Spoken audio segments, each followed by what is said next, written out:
Driven to Win Audiobook presents The War That Will End War. Written by H.G. Wells. Let's begin the story. Chapter 1. Why Britain Went to War. A clear exposition of what we are fighting for. The cause of a war and the object of a war are not necessarily the same. The cause of this war was the invasion of Luxembourg and Belgium. We declared war because we were bound by treaty to declare war. We have been pledged to protect the integrity of Belgium since the Kingdom of Belgium has existed. If the Germans had not broken the guarantees they shared with us to respect the neutrality of these little states, we should certainly not be at war at the present time. The fortified eastern frontier of France could have been held against any attack without any help from us. We had no obligations and no interests there. We were pledged to France simply to protect her from a naval attack by sea, but the Germans had already given us an undertaking not to make such an attack. It was our Belgian treaty and the sudden outrage on Luxembourg that precipitated us into this conflict. No power in the world would have respected tenor flag or accepted our national word again if we had not fought. So much for the immediate cause of the war. But now we come to the object of this war. We began to fight because our honor and our pledge obliged us. But so soon as we are embarked upon the fighting, we have to ask ourselves, what is the end at which our fighting aims? We cannot simply put the Germans back over the Belgian border and tell them not to do it again. We find ourselves at war with that huge military empire with which we have been doing our best to keep the peace since first it rose upon the ruins of French imperialism in 1871. And war is mortal conflict. We have now either to destroy or be destroyed. We have not sought this reckoning. We have done our utmost to avoid it. But now that it has been forced upon us, it is imperative that it should be a thorough reckoning. This is a war that touches every man and every home in each of the combatant countries. It is a war, as Mr. Sidney Lowe has said, not of soldiers, but of whole peoples. And it is a war that must be fought to such a finish that every man in each of the nations engaged understands what has happened. There can be no diplomatic settlement that will leave German imperialism free to explain away its failure to its people and start new preparations. We have to go on until we are absolutely done for, or until the Germans as a people know that they are 11 beaten and are convinced that they have had enough of war. We are fighting Germany, but we are fighting without any hatred of the German people. We do not intend to destroy either their freedom or their unity. But we have to destroy an evil system of government and the mental and material corruption that has got hold of the German imagination and taken possession of German life. We have to smash the Prussian imperialism as thoroughly as Germany in 1871 smashed the rotten imperialism of Napoleon III. And also we have to learn from the failure of that victory to avoid a vindictive triumph. This Prussian imperialism has been for 40 years an intolerable nuisance in the earth. Ever since the crushing of the French in 1871, the evil thing has grown and cast its spreading shadow over Europe. Germany has preached a propaganda of ruthless force and political materialism to the whole uneasy world.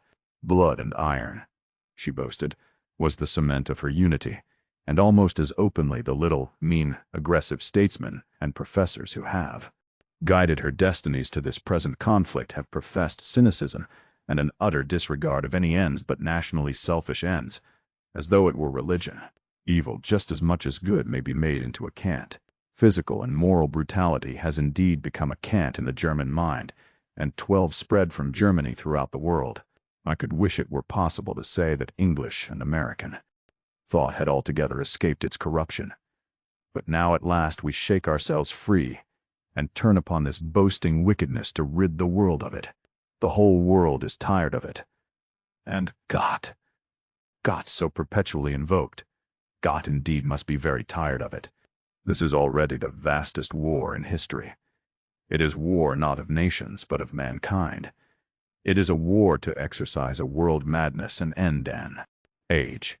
And note how this cant of public rottenness has had its secret side. The man who preaches cynicism in his own business transactions had better keep a detective and a cash register for his clerks. And it is the most natural thing in the world to find that this system, which is outwardly vile, is also inwardly rotten. Beside the Kaiser stands the firm of Krupp, A second head to the state. On the very steps of the throne is the Armament Trust, that organized scoundrelism which has, in its relentless propaganda for profit, mined all the security of civilization, brought up and dominated a press, ruled a national literature, and corrupted universities. Consider what the Germans have been, and what the Germans can be. Here is a race which has for its chief fault docility and a belief in teachers and rulers. For the rest, as all who know it intimately will testify, it is the most amiable of peoples. 13. It is naturally kindly, comfort-loving, child-loving, musical, artistic, intelligent. In countless respects, German homes and towns and countrysides are the most civilized in the world. But these people did a little lose their heads after the victories of the 60s and 70s. And there began a propaganda of national vanity and national ambition. It was organized by a stupidly forceful statesman. It was fostered by folly upon the throne. It was guarded from wholesome criticism by an intolerant censorship. It never gave sanity a chance. A certain patriotic sentimentality lent itself only too readily to the suggestion of the flatterer, and so there grew up this monstrous trade in weapons. German patriotism became an interest, the greatest of the interests.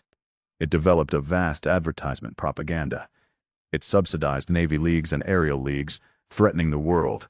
Mankind, we saw too late, had been guilty of an incalculable folly in permitting private men to make a profit out of the dreadful preparations for war. But the evil was started.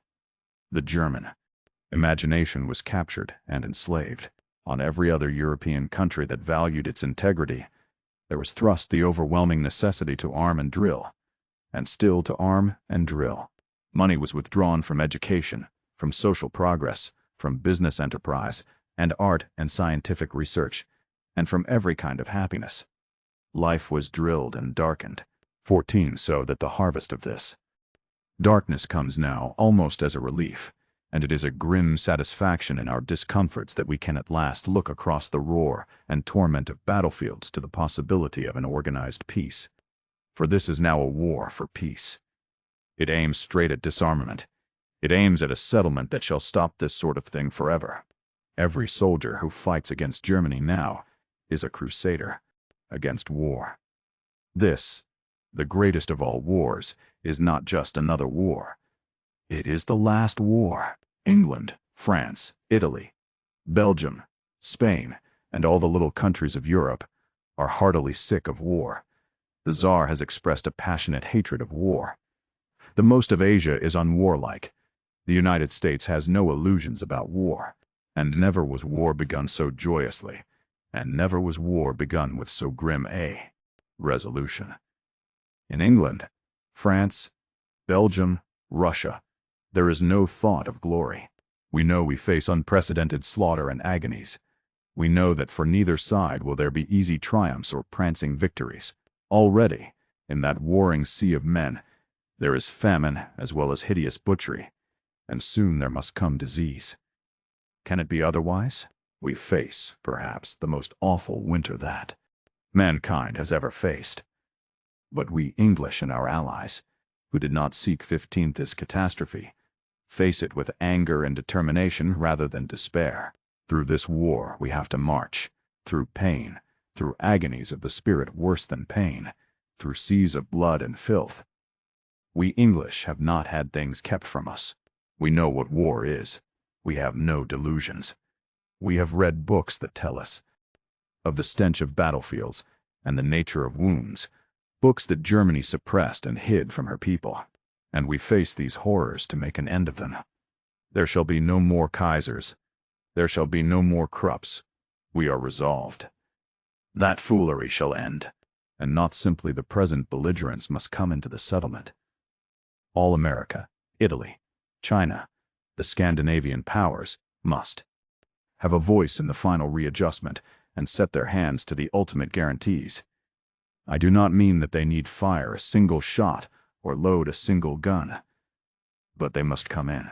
And in particular to the United States do we look to play a part in that pacification of the world for which our whole nation is working, and for which, by the thousand, men are now laying down their lives. Chapter 2. The Sword of Peace. Every sword that is drawn against Germany now is a sword drawn for peace. Europe is at war. The monstrous vanity that was begotten by the easy victories of 70 and 71 has challenged the world, and Germany prepares to reap the harvest Bismarck sowed. That trampling, drilling foolery in the heart of Europe, that has arrested civilization and darkened the hopes of mankind for 40 years. German imperialism, German militarism, has struck its inevitable blow. The victory of Germany will mean the permanent enthronement of the war god over all human affairs. The defeat of Germany may open the way to disarmament and peace throughout the earth. To those who love peace, there can be no other hope in the present conflict than the defeat, the utter discrediting of the German legend, the ending for good and all of the blood and iron superstition of Krupp, flag-wagging Teutonic Kiplingism, and all that criminal, sham efficiency that centers in Berlin. 17 Never was war so righteous as war against Germany now. Never has any state in the world so clamored for punishment. But be it remembered that Europe's quarrel is with the German state, not with the German people. With a system, and not with a race. The older tradition of Germany is a pacific and civilizing tradition. The temperament of the mass of German people is kindly, sane, and amiable. Disaster to the German army, if it is unaccompanied by any such memorable wrong as dismemberment or intolerable indignity, will mean the restoration of the greatest people in Europe to the fellowship of Western nations. The role of England in this huge struggle is plain as daylight. We have to fight. If only on account of the Luxembourg outrage we have to fight. If we do not fight, England will cease to be a country to be proud of. It will be a dirt bath to escape from. But it is inconceivable that we should not fight. And having fought, then in the hour of victory, it will be for us to save the liberated Germans from vindictive treatment, to secure for this great people their right, as one united German-speaking state, to a place in the sun. First, we have to save ourselves in Europe, and then we have to stand between German on the one hand and the Cossack and revenge on the other. For my own part, I do not doubt that Germany and Austria are doomed to defeat in this war. It 18 may not be catastrophic defeat, though even that is possible, but it is defeat. There is no destiny in the stars, and every sign is false if this is not so. They have provoked an overwhelming combination of enemies. They have underrated France. They are hampered by a bad social and military tradition. The German is not naturally a good soldier. He is orderly and obedient, but he is not nimble nor quick-witted. Since his sole, considerable military achievement, his not very lengthy march to Paris in 1870 and 71, the conditions of modern warfare have been almost completely revolutionized, and in a direction that subordinates the massed fighting of unintelligent men to the rapid initiative of individualized soldiers. And on the other hand, since those years of disaster, the Frenchman has learnt the lesson of humility. He is prepared now somberly for a somber struggle. His is the gravity that precedes astonishing victories. In the air, in the open field, with guns and machines, it is doubtful if anyone fully realizes the superiority of his quality to the German. This sudden attack may take him aback for a week or so, though I doubt even that. But in the end I think he will hold his own. Even without us he will hold his own. And with us, then, I venture to prophesy that within 3 months from now his tricolor will be over the Rhine, and even suppose his line gets broken by the first rush. Even then I do not see how the Germans are to get to 19 Paris or anywhere near Paris. I do not see how against the strength of the modern defensive and the stinging power of an intelligent enemy in retreat, of which we had a little foretaste in South Africa, the exploit of Sedan can be repeated. A retiring German army, on the other hand, will be far less formidable than a retiring French army, because it has less devil in it, because it is made up of men taught to obey in masses, because its intelligence is concentrated in its aristocratic officers, because it is dismayed when it breaks ranks. The German army is everything the conscriptionists dreamt of making our people. It is, in fact, an army about 20 years behind the requirements of contemporary conditions. On the eastern frontier, the issue is more doubtful because of the uncertainty of Russian things. The peculiar military strength of Russia, A strength it was not able to display in Manchuria lies in its vast resources of mounted men. A set. Invasion of Prussia may be a matter of many weeks, but the raiding possibilities in eastern Germany are enormous. It is difficult to guess how far the Russian attack will be guided by intelligence, and how far Russia will blunder, but Russia will have to blunder very disastrously indeed before she can be put upon the defensive. A Russian raid is far more likely to threaten Berlin than a German to reach Paris. Meanwhile, there is the struggle on the sea. In 20th at, I am prepared for some rude shocks. The Germans have devoted an amount of energy to the creation of an aggressive navy that would have been spent more wisely in consolidating their European position. It is probably a thoroughly good navy, and ship for ship the equal of our own. But the same lack of invention, the same relative uncreativeness that has kept the German behind the Frenchman in things aerial has made him, regardless of his shallow seas, follow our lead in naval matters. And if we have erred, and I believe we have erred, in overrating the importance of the big battleship, the German has at least very obligingly fallen in with our error. The safest, most effective place for the German fleet at the present time is the Baltic Sea. On this side of the Kiel Canal, unless I overrate the powers of the waterplane, there is no safe harbor for it. If it goes into port anywhere, that port can be ruined, and the bottled-up ships can be destroyed at leisure by aerial bombs. So that if they are on this side of the Kiel Canal, they must keep the sea and fight, if we let them, before their coal runs short. Battle. In the open sea, in this case, is their only chance. They will fight against odds, and with every prospect of a smashing, albeit we shall certainly have to pay for that victory in ships and men.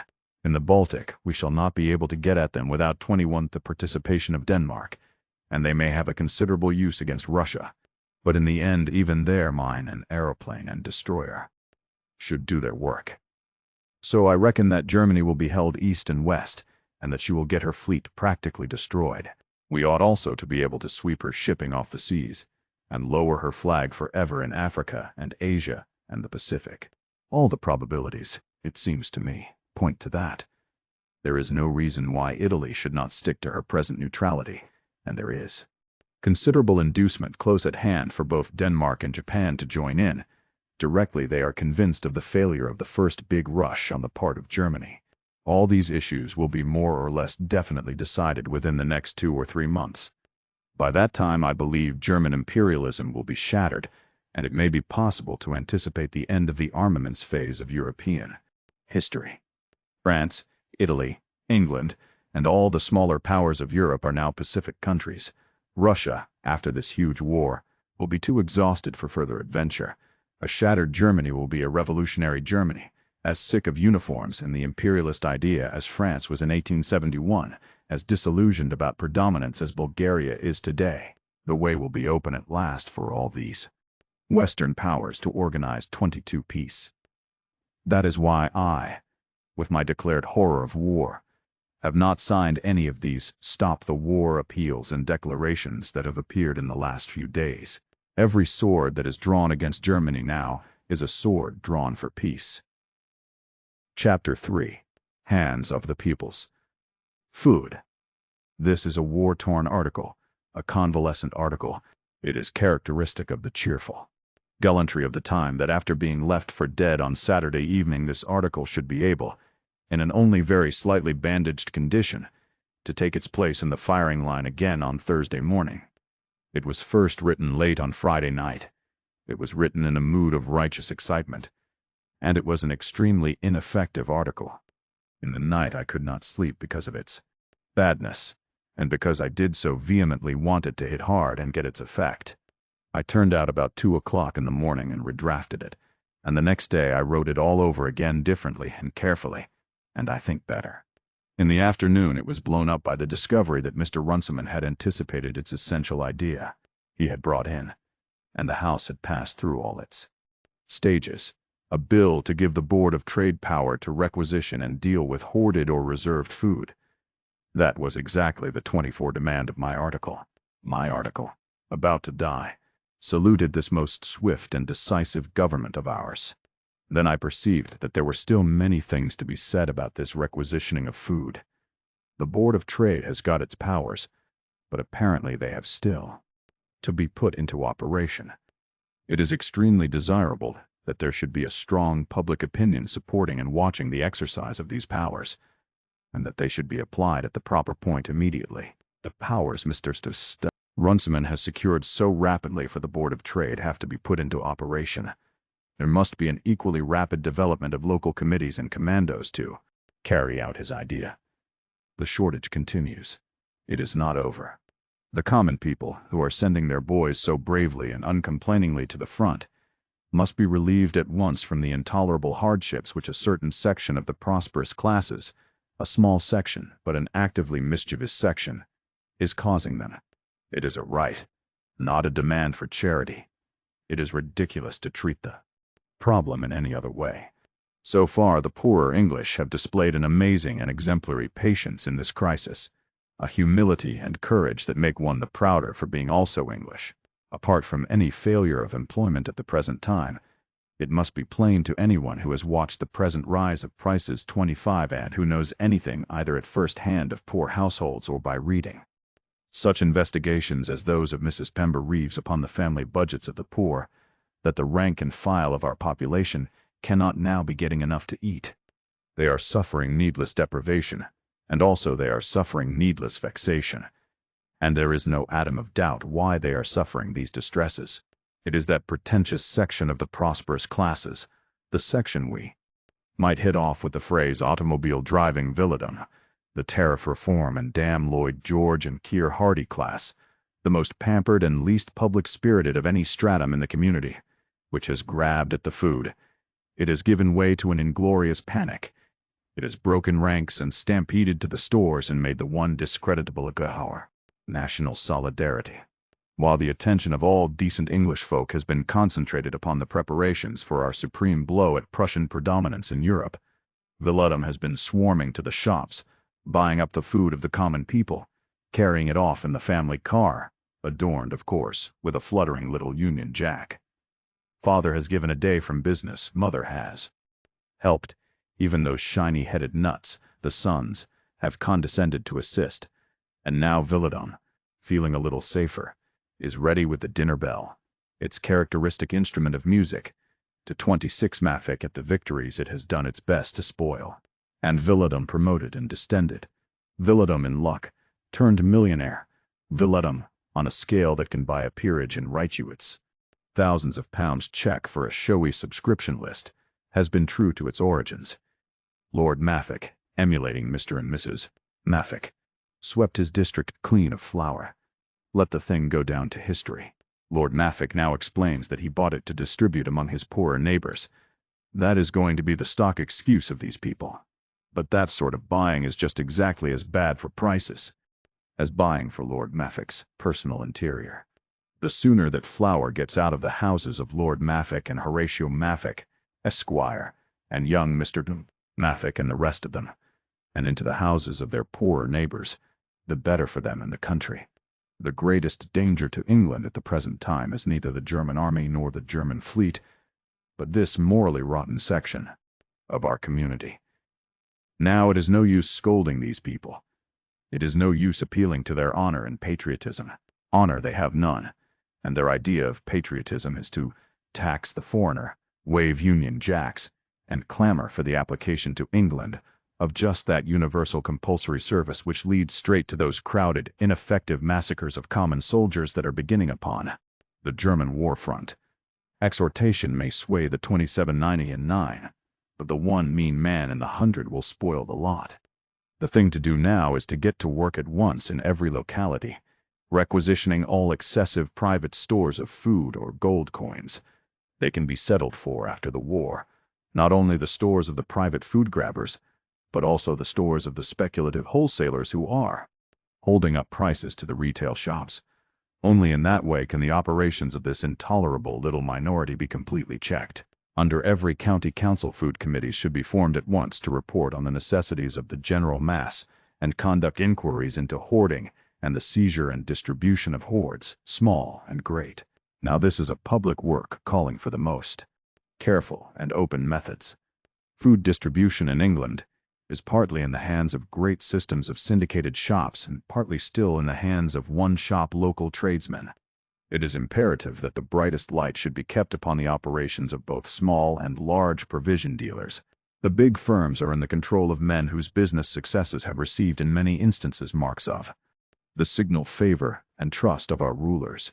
Lord Devonport, for example, is a peer. Sir Thomas Lipton is a baronet. They are not to be regarded as mere private traders, but as men honored by association with the hierarchy of our national life on account of their distinguished share in the public food service. It 28 will help them in their quasi-public duties to give them the support of our attention. Are they devoting their enormous economic advantages to keeping prices at a reasonable level? Or are these various systems of syndicated provision shops also putting things up against the consumer? With concerted action on the part of these stores, the most perfect control of prices is possible everywhere, except in the case of a few out-of-the-way villages. Is it being done? Nobody wants to see the names of Lord Devonport, or Sir Thomas Lipton, or the various other rich men associated with them in the food supply flourishing about on royal subscription lists at the present time. Their work lies closer at hand. What we all want is to feel that they are devoting their utmost resources to the public food service of which they constitute so important a part. Let me say at once that I have every reason to believe they are doing it, and that they are alive to the responsibilities of their positions. But we must keep the limelight on them, and on their less honored and conspicuous fellow merchants. They are playing as important and vital a part. Indeed, they are called upon to play as brave and self-sacrificing a part as any general at the front. If they fail us, it will be worse than the loss of many thousands of men in battle. Let us watch them, and I believe we shall watch them with admiration. But let us watch them. Let us report their movements. Ask 29 them to reassure us. Chronicle their visits to the Board of Trade. I will not expatiate upon the possible heroisms of the wholesale provision trade. I do but glance at the possibility of Lord Devonport or Sir Thomas Lipton, after the war, living, financially ruined, but glorious, in a little cottage. I gave back to the people in their hour of need what I made from them in their hours of plenty, he would say. I have suffered that thousands might not suffer. It is nothing. Think of the lads who died in Belgium. By all accounts, the small one-shop provision dealers are behaving extremely well. In my own town of Dunmow, I know of 2 little shopkeepers who have dared to offend important customers rather than fulfill panic orders. They deserve medals. In poor districts, many such men are giving credit, eking out, tiding over, and all the time running tremendous risks.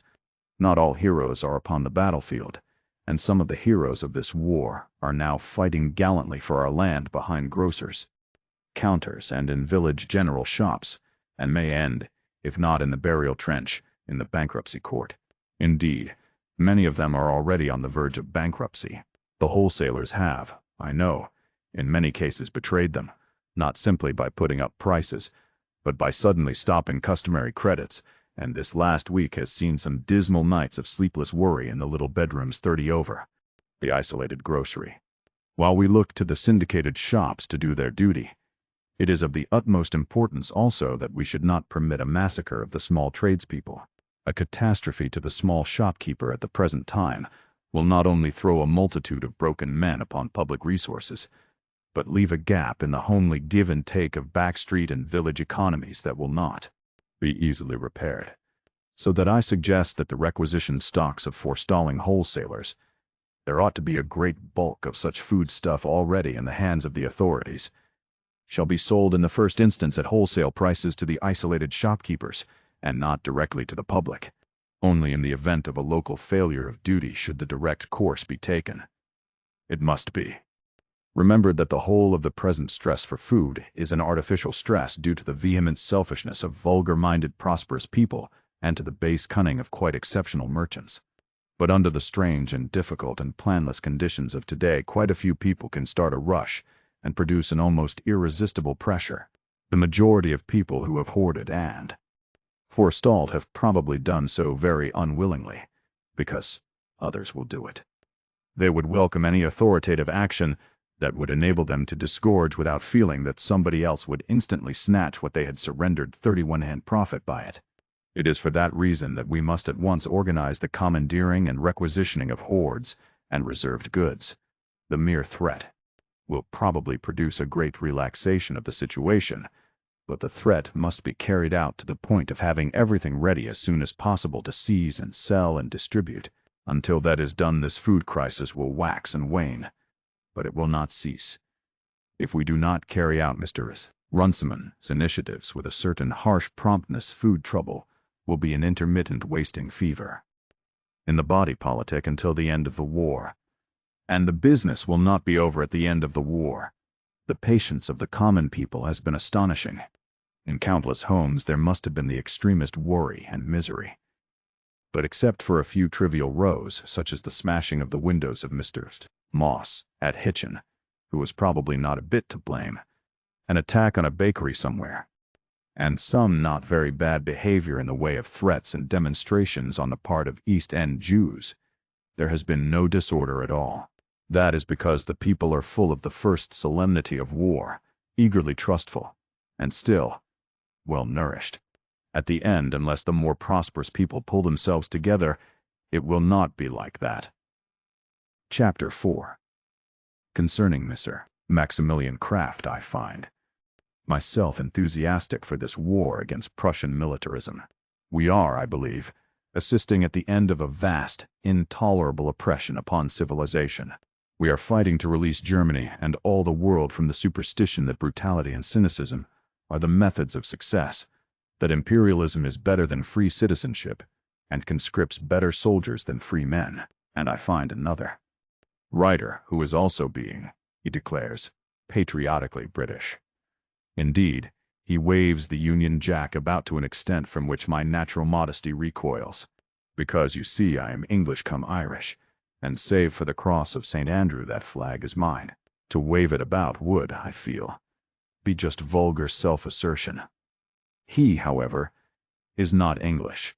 He assumes a variety of names, and some are quite lovely, old English names, but his favorite name is Kraft, Maximilian Kraft, and I understand he was born a Kraft.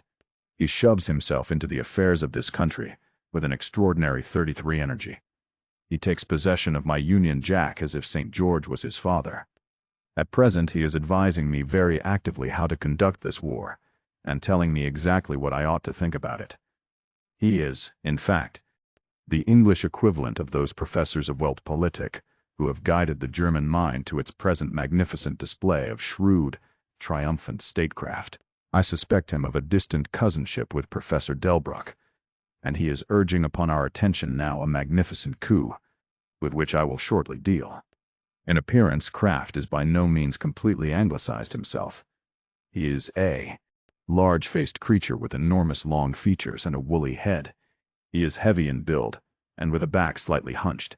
He lisps slightly, and his manner is either insolently contemptuous or aggressively familiar.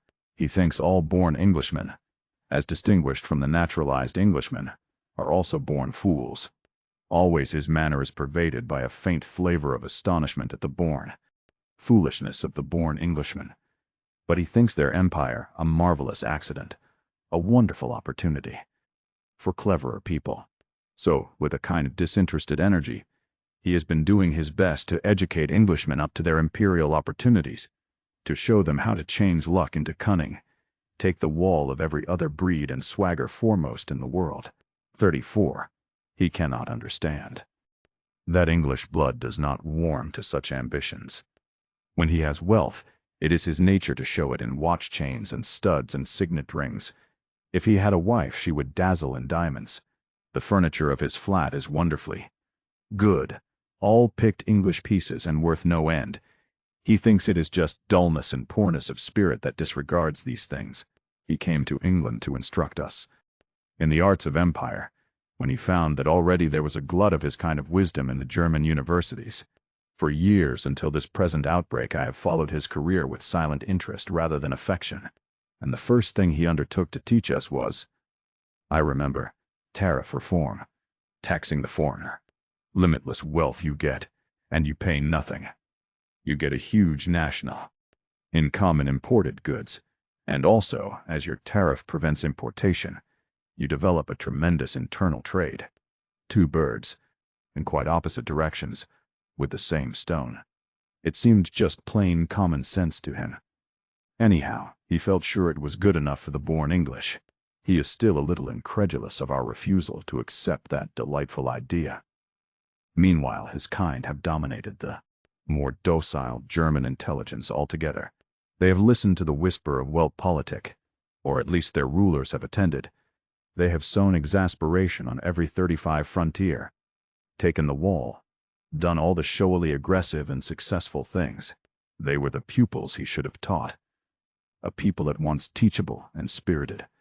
Almost tearfully, Kraft has asked us to mark that glorious progress of a once philosophical, civilized, and kindly people. And indeed we have had to mark it and polish our weapons, and with a deepening resentment get more and more weapons, and keep our powder dry, when we would have been far rather occupied with other things. But amazingly enough, we would not listen to his suggestion of universal service. Kraft and his kind believe in numbers. Even the Boer War could not shake his natural aptitude for political arithmetic. He has tried to bring the situation home to us by diagrams, showing us enormous figures, colossal soldiers to represent the German forces, and tiny little British men, smaller than the army figures for Bulgaria and for Serbia. He does not understand that there can be too many soldiers on a field of battle. He could as soon believe that one could have too much money. And so he thinks the armies of Russia must be more powerful than the French. When I deny that superiority, as I do, he simply notes the fact that I am unable to count. And when it comes to schemes of warfare, then a kind of delirium of cunning descends upon Kraft. He is full of devices such as we poor fools cannot invent. Sudden attacks without a declaration of 36 war, vast schemes for spy systems and assassin-like disguises, the cowing of a country by the wholesale shooting of uncivil non-combatants, breaches of neutrality, national treacheries, altered dispatches, forged letters, diplomatic lies, a perfect world organization of super sneaks. Our poor cousin, Michael, the German, has listened to such wisdom only too meekly. Poor Michael, with his honest blue eyes wonder-lit, has tried his best to be a very devil, and go where Kraft's cousin, Bernhardi, the military expert, has led him. So far it has led him into the ditches of Liège and the gorges of the Ardennes, and much hunger and dirt and blood. And Kraft over here has watched with an intolerable envy Berlin lying and bullying and being the very Superman of Weltpolitik. He has been talking, writing, praying us to do likewise, to strike suddenly before war was declared at the German fleet, to outrage the neutrality of Denmark, to seize Holland, to do something nationally dishonest and disgraceful. Daily he has raged at our milk and water methods. At times we have seemed to him more like a lot of Woodrow Wilsons than reasonable sane men, and he is still at it. Only a few days ago, I took up the paper that has at last moved me to the very plain declarations of this article. It was an English daily paper, and Kraft was telling us as usual, and with his usual 37 despairful sense of our stupidity, how to conduct this war. And what he said was this, that we have to starve Germany, not realizing that with her choked railways and her wasted crops Germany may be trusted very rapidly to starve herself, and that, if we do not prevent them, foodstuffs will go into Germany by way of Holland and Italy. So he wants us to begin at once a hostile blockade of Holland and Italy, or better, perhaps, to send each of these innocent and friendly countries an ultimatum forthwith. He wants it done at once, because otherwise the Berlin Krafts, some Delbruck or Bernhardi, or that egregious young statesman, the Crown Prince, may persuade the Prussians to get in their ultimatum first. Then we should have no chance of doing anything internationally idiotic at all, unless, perhaps, we seized a port in Norway. It might be rather a fine thing, he thinks upon reflection, to seize a port in Norway. Now let us English make it clear, once for all, to the Krafts and other kindred patriotic gentlemen from abroad who are showing us the really artful way to do things, that this is not our way of doing things. Into this war we have gone with clean hands. to end the reign of brutal and artful internationalism forever. Our hearts are heavy at the task before us, but our intention is grim. We mean to conquer. We are prepared for every disaster, for intolerable stresses, for bankruptcy, for hunger, for 38 anything but defeat. Now that we have begun to fight, we will fight, if needful, until the children die of famine in our homes. We will fight, though every ship we have is at the bottom of the sea. We mean to fight this war to its very finish, and that finish, we are absolutely resolved, must be the end of craftism in the world. And we will come out of this war with hands as clean as they are now, unstained by any dirty tricks in field or council chamber, neutralities respected and treaties kept. Then we will reckon once for all with Kraft and with his friends and supporters, the private dealers in armaments, and with all this monstrous, stupid brood of villainy that has brought this vast catastrophe upon the world. I say this plainly now for myself, and for thousands of silent, plain men, because the sooner Kraft realizes how we feel in this matter, the better for him. He betrays at times a remarkable persuasion that at the final settling up of things he will make himself invaluable to us. At diplomacy he knows he shines. Then the lisping whisper has its use, and the studied insolence. Finish the fighting, and then leave it to him. He really believes. The born English will. He does not understand in the slightest degree the still passion of our streets. There never was less shouting and less demonstration in England, and never was England so quietly intent. This war is not going to end in diplomacy. It is 39 going to end diplomacy. It is quite a different sort of war from any that have gone before it. At the end there will be no conference of Europe on the old lines at all, but a conference of the world. It will be a conference for Kraft to laugh at. He will run about buttonholing people about it, almost spitting in their faces with the eagerness of his derisive whispers. It will conduct its affairs with scandalous publicity and a deliberate simplicity. It will be worse than Woodrow Wilson, and it will make a peace that will put an end to Kraft and the spirit of Kraft and Kraftism and the private armament firms behind him forevermore, at which I imagine the head of Kraft going down between his shoulders and his large hands going out like the wings of a cherub. Englishmen, liberals, fools, incurable. How can such things be? It is not how things are done. It is how they are going to be done if this world is to be worth living in at all after this war. When we fight Berlin, Kraft, we fight you. An absolute end to you. Yes. Chapter 5. The most necessary measures in the world. In this smash-up of empires and diplomacy, this utter disaster of international politics, certain things which would have seemed ridiculously utopian a few weeks ago have suddenly become reasonable and practicable. One of these, a thing that would have seemed fantastic until the very moment when we joined issue with Germany, and which may now be regarded as a sober possibility, is the absolute abolition throughout the world of the manufacture of weapons for private gain. Whatever may be said of the practicability of national disarmament, there can be no dispute not merely of the possibility, but of the supreme necessity of ending for ever the days of private profit and the instruments of death. That is the real enemy. That is the evil thing at the very center of this trouble. At the very core of all this evil that has burst at last in world disaster lies this Kruppism, this sordid enormous trade in the instruments of death. It is the closest, most gigantic organization in the 41 world. Time after time this huge business, with its bought newspapers, its paid spies, its agents, its shareholders, its insane sympathizers, its vast ramification of open and concealed associates, has defeated attempts at pacification, has piled the heap of explosive material higher and higher, the heap that has toppled at last into this bloody welter in Belgium, in which the lives of 4 great nations are now being torn and tormented and slaughtered and wasted beyond counting, beyond imagining. I dare not picture it. Thinking now of who may read. So long as the unstable peace endured, so long as the Emperor of the Germans and the Krupp concern and the vanities of Prussia hung together, threatening but not assailing the peace of the world, so long as one could dream of holding off the crash and saving lives, so long was it impossible to bring this business to an end, or even to propose plainly to bring this business to an end. It was still possible to argue that to be prepared for war was the way to keep the peace. But now everyone knows better. The war has come. Preparation has exploded. Outrageous plunder has passed into outrageous bloodshed. All Europe is in revolt against this evil system. There is no going back. Now to peace. Our men must die in heaps and thousands. We cannot delude ourselves with dreams of easy victories.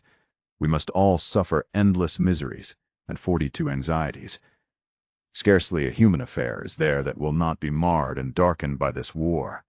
Out of it all must come one universal resolve, that this iniquity must be plucked out by the roots. Whatever follies still lie ahead for mankind, this folly at least must end. There must be no more buying and selling of guns and warships and war machines. There must be no more gain in arms. Kings and Kaisers must cease to be the commercial travelers of monstrous armament concerns.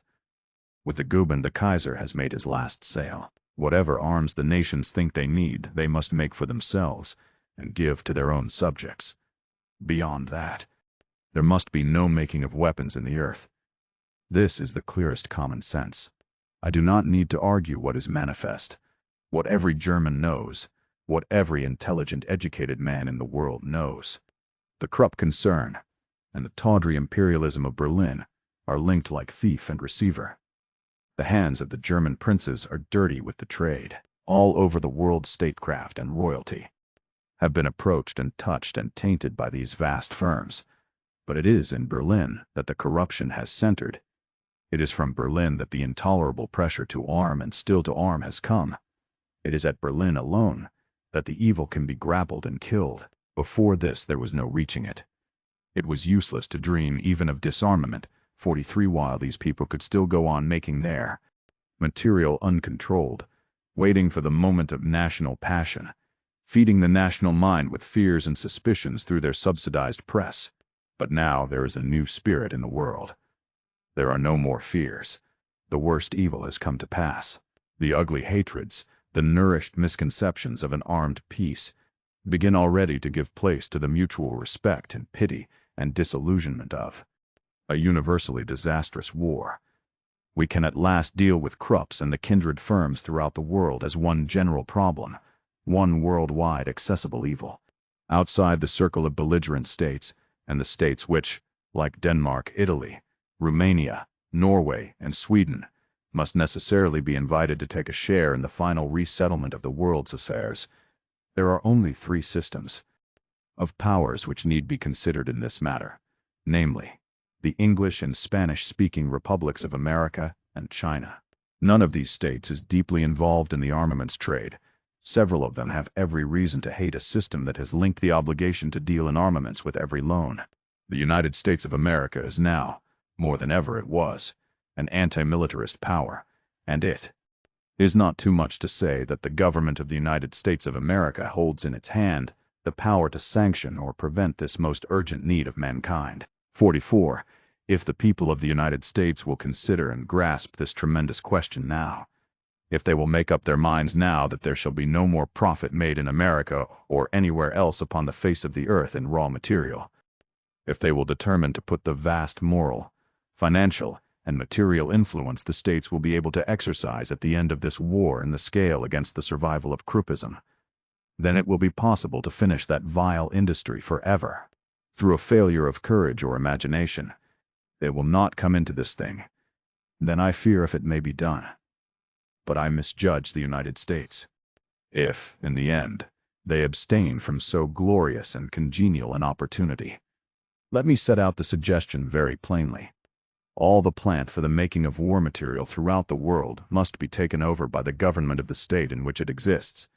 Every gun factory, every rifle factory, every dockyard for the building of warships. It may be necessary to compensate the shareholders more or less completely. There may have to be a war indemnity to provide for that. But that is a question of detail. The thing is the conversion everywhere of arms making into a state monopoly, so that nowhere shall there be a ha'porth of avoidable private gain in it. Then, and then only, will it become possible to arrange for the gradual dismantling of this industry which is destroying 45 humanity, and the reduction of the armed forces of the world to reasonable dimensions. I would carry this suppression down, even to the restriction of the manufacture and sale of every sort of gun, pistol, and explosive. They should be made only in government workshops and sold only in government shops. There should not be a single rifle, not a Browning pistol, unregistered, unrecorded, and untraceable in the world. But that may be a counsel of perfection. The essential thing is the world suppression of this abominable traffic in the big gear of war, in warships and great guns. With this corruption cleared out of the way, with the armaments commercial traveler flung down the back stairs he has haunted for so long, and flung so hard that he will be incapacitated forever, it will become possible to consider a scheme for the establishment of the peace of the world. Until that is done, any such scheme will remain an idle dream. But him disposed of, the way is open for the association of armed nations, determined to stamp out at once every recrudescence of aggressive war. They will not be totally disarmed powers. It is no good to disarm while any one single power is still in love with the dream of military glory. It is no good to disarm while the possibility of war fever is still in the human blood. The intelligence of the whole world must watch for febrile symptoms and prepare to allay them. But after this struggle, 146 may count on the pacific intentions of at least the following states: the British Empire, France, Italy, and all the minor states of the North and West. The United States has always been a pacific power. Japan has had its lesson and is too impoverished for serious hostilities. China has never been aggressive. Germany also, unless this war leads to intolerable insults and humiliations for the German spirit, will be war-sick. The Spanish and Portuguese-speaking republics of America are too busy developing materially to dream of war on the modern scale, and the same may presently be true of the Greek, Latin, and Slav communities of Southeast Europe if, as I hope and believe, this war leads to the rational rearrangement of the Austro-Hungarian Empire. 1915 will indeed find this world a strangely tamed and reasonable world.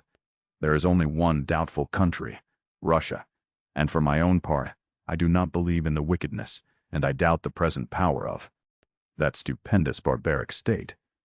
Finland and a renascent Polish kingdom at least will be weight on the side of peace. It will be indeed the phase of supreme opportunity for peace.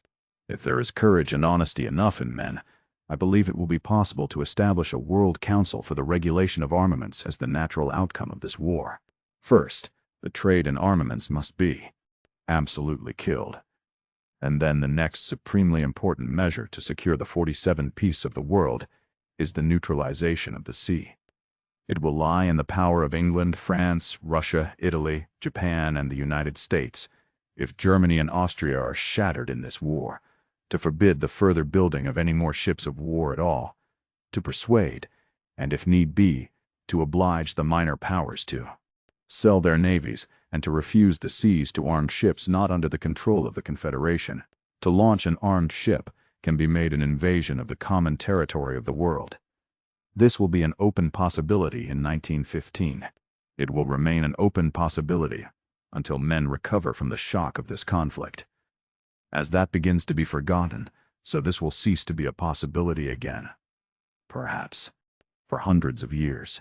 Already human intelligence and honesty have contrived to keep the great American lakes and the enormous Canadian frontier disarmed for a century. Warlike folly has complained of that, but it has never been strong enough to upset it. What is possible on that scale is possible universally, so soon as the armament trader is put out of mischief. And with the confederated peace, powers keeping the seas and guaranteeing the peaceful freedom of the seas to all mankind, treating the transport of armed men and war material, except between one detached part of a state and another, as contraband, and impartially blockading all belligerents, those who know best the 48 significance of the sea power will realize best the reduction in the danger of extensive wars on land. This is no dream. This is the plain common sense of the present opportunity. It may be urged that this is a premature discussion, that this war is still undecided. But indeed there can be no decision to this war for France and England at any rate, but the defeat of Germany, the abandonment of German militarism, the destruction of the German fleet, and the creation of this opportunity, nothing short of. That is tolerable. We must fight on to extinction rather than submit to a dishonoring peace and defeat, or to any premature settlement. The fate of the world under triumphant Prussianism and Kruppism for the next 200 years is not worth discussing. There is no conceivable conclusion to this war but submission at Berlin. There is no reasonable course before us now but to give all our strength for victory and the establishment of victory. The end must be victory or our effacement. What will happen after our effacement is for the Germans to consider. A war that will merely beat Germany a little and restore the hateful tensions of the last 40 years is not worth waging. As an end to all our effort, it will be almost as intolerable as defeat. Yet unless a body of definite ideas is formed and promulgated now, things may happen so. And so now, while there is yet time, the liberalism of France 49 and England must speak plainly and make its appeal to the liberalism of all the world, not to share our war indeed, but to share the great ends for which we are so gladly waging this war. For, indeed, somberly enough, England and France and Belgium and Russia are glad of this day.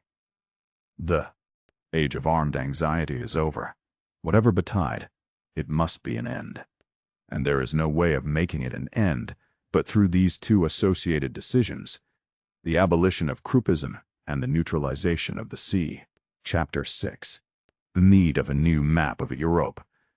At the moment of writing, the war has not lasted many days. Great battles by land and sea alike impend, and yet I find my steadfast anticipation that Prussianism, Bernhardism, the whole theory and practice of the empire of the Germans, is a rotten and condemned thing, has already strengthened to an absolute conviction. Unforeseen accidents may happen. I say nothing of the sea, but the general and ultimate result seems to me now as certain as the rising of tomorrow's sun. I do not know how much slaughter lies before Europe, before Germany realizes that she is fool-led and fool-poisoned. I do not know how long the swaggering Prussian officer will be able to drive his crowded men to massacre before they revolt against him, nor do I know how far the inflated vanity of Berlin has made provision for defeat. Germany on the defensive, for all we can tell, may prove a very stubborn thing, and Russia's strength may be, and I think is, overestimated. All that may delay, but it will not alter 51 final demonstration that Prussianism, as Mr. Belloc foretold so amazingly, took its mortal wound at the first onset before the trenches of Liège. We begin a new period of history. It is not Germany that has been defeated. Germany is still an unconquered country. Indeed, now it is a released country. It is a country glorious in history, and with a glorious future. But never more after this war has ended will it march to the shout of the Prussian drill sergeant and strive to play bully to the world. The legend of Prussia is exploded. Its appeal was to one course criterion, success, and it has failed. Nevermore will the harshness of Berlin overshadow the great and friendly civilization of southern and western Germany. The work before a world in arms is to clean off the Prussian blue from the life and spirit of mankind. No European power has any real quarrel with Germany. Our quarrel is with the empire of the Germans, not with a people but with an idea. Let us in all that follows keep that clearly in our minds. It may be that the German repulse at Liège was but the beginning of a German disaster as great as that of France in 1871.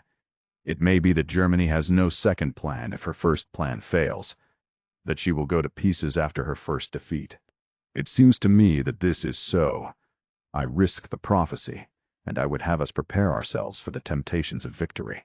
And so, to begin with, let us of the liberal 52 faith declare our fixed, unalterable conviction that it will be a sin to dismember Germany or to allow any German-speaking and German-feeling territory to fall under a foreign yoke. Let us English make sure of ourselves in that matter. There may be restorations of alien territory, Polish, French, Danish, Italian, but we have seen enough of racial subjugation now to be sure that we will tolerate no more of it. From the Rhine to East Prussia, and from the Baltic to the southern limits of German-speaking Austria, the Germans are one people. Let us begin with the resolution to permit no new bitterness of the conquered territories to come into existence to disturb the future peace of Europe. Let us see to it that at the ultimate settlement the Germans, however great his overthrow may be, are all left free men. When the Prussians invaded Luxembourg, they tore up the map of Europe. To the redrawing of that map, 1,000 complex forces will come. There will be much attempted overreaching in the business, and much greed. Few will come to negotiations with simple intentions. In a wrangle, all sorts of ugly and stupid things may happen. It is for us English to get ahead in that matter, to take counsel with ourselves and determine what is just. It is for us, who are in so many ways detached from and independent of the national passions of the continent, not to be cunning or politic, but to contrive 53 as unanimous a purpose as possible now, so that we may carry this war to its end with a clear conception of its end, and to use the whole of our strength to make an enduring peace in Europe. That means that we have to redraw the map so that there shall be, for just as far as we can see ahead, as little cause for warfare among us Western nations as possible. That means that we have to redraw it justly, and very extensively. Is that an impossible proposal? I think not. There are indeed such things as non-irritating frontiers. Witness the frontiers of Canada. Certain boundaries have served in Europe now for the better part of 100 years, and grow less amenable to disturbance every year. Nobody, for example, wants to use force to readjust the mutual frontiers in Europe of Holland, Belgium, France, Spain, Portugal, and Italy, and none of these powers desire now to acquire the foreign possessions of any other of the group. They are powers permanently at peace. Will it not be possible now to make so drastic a readjustment as to secure the same practical contentment between all the European powers? Is not this war the crowning opportunity? It seems to me that in this matter it behooves us to form an opinion sane and definite enough to meet the sudden impulses of belligerent triumph and override the secret counsels of diplomacy. It is a thing to do forthwith. Let us decide what we 54 are going on fighting for, and let us secure it and settle it. It is not an abstract, interesting thing to do. It is the duty of every English citizen now to study this problem of the map of Europe, so that we can make an end forever to that dark game of plots and secret treaties and claptrap synthetic schemes that has wasted the forces of civilization and made the fortunes of the Krupp family in the last 40 years. We are fighting now for a new map of, if we are fighting for anything at all. I could imagine that new map of Europe as if it were the flag of the Allies who now prepare to press the Germans back towards their proper territory. In the first place, I suggest that France must recover Lorraine, and that Luxembourg must be linked in closer union with Belgium. Alsace, it seems to me, should be given a choice between France and Anne. Entry into the Swiss Confederation. It would possibly choose France. Denmark should have again the distinctly Danish part of her lost provinces restored to her. Trieste and Trent, and perhaps also Pola, should be restored to Italy. This will reunite several severed fragments of peoples to their more congenial associates. But these are minor changes compared with the new developments that are now, in some form, inevitable in the east of Europe, and for those we have to nerve our imaginations. If this vast war and waste of 55 men is to end in an enduring peace. The breakup of the Austrian Empire has hung over Europe like a curse for 40 years. Let us break it up now and have done with it. What is to become of the non-German regions of Austria-Hungary? And what is to happen upon the Polish frontier of Russia? First, then, I would suggest that the 3 fragments of Poland should be reunited, and that the Tsar of Russia should be crowned King of Poland. I propose, then we define that as our national intention, that we use all the liberalizing influence this present war will give us in Russia to that end. And secondly, I propose that we set before ourselves as our policy the unification of that larger Romania which includes Transylvania, and the gathering together into a confederation of the Swiss type of all the Servian and quasi-Servian provinces of the Austrian Empire. Let us, as the price Greater Servia will pay for its unity, exact the restoration to Bulgaria of any Bulgarian-speaking districts that are now under Servian rule. Let us save Scutari from the iniquity of a nose-slashing occupation by Montenegrins, and try to effect another Swiss confederation of the residual Bohemian, Slavic, and Hungarian fragments. I am convinced that the time has come for the substitution of Swiss associations for the discredited imperialisms and kingdoms that have made Europe 56 unstable for so long.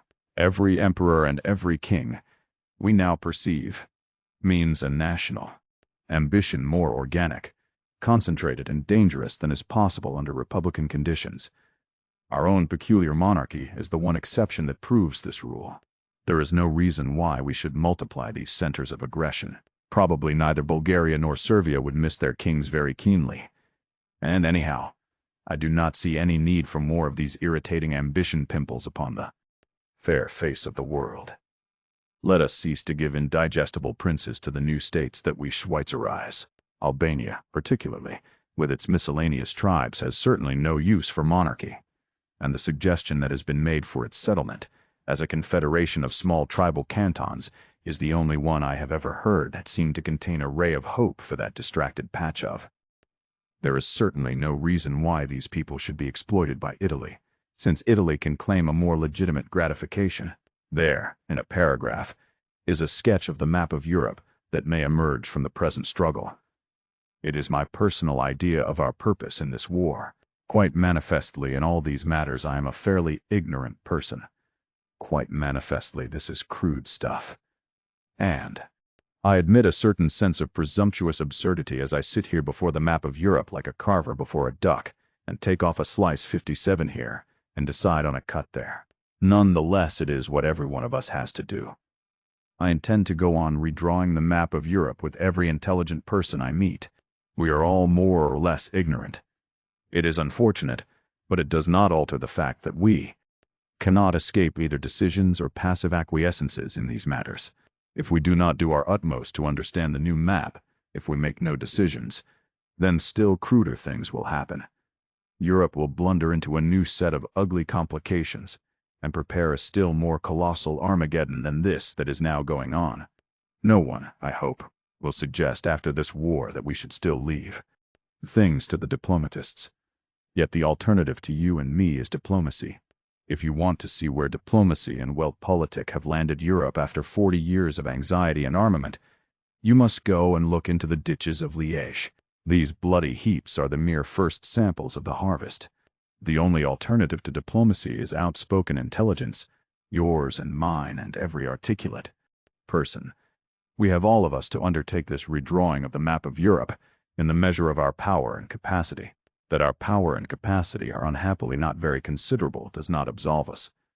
It is for us to secure a lasting settlement of all the European frontiers if we can. If we common intelligent people at large do not secure that, nobody will. 58 if we have no intentions with regard to the map of Europe, we shall soon be going on with the war for nothing in particular. The Prussian spirit has broken itself beyond repair, and the north coast of France and the integrity of Belgium are saved. All the fighting that is still to come will only be the confirmation and development of that. If we have no further plan before us, our task is at an end. If that is all, we may stand aside now with a good conscience and watch a slower war drag to an evil end.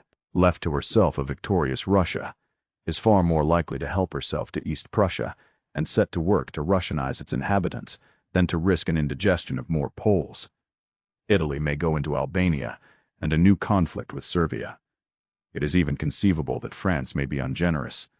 She will have a good excuse for being ungenerous.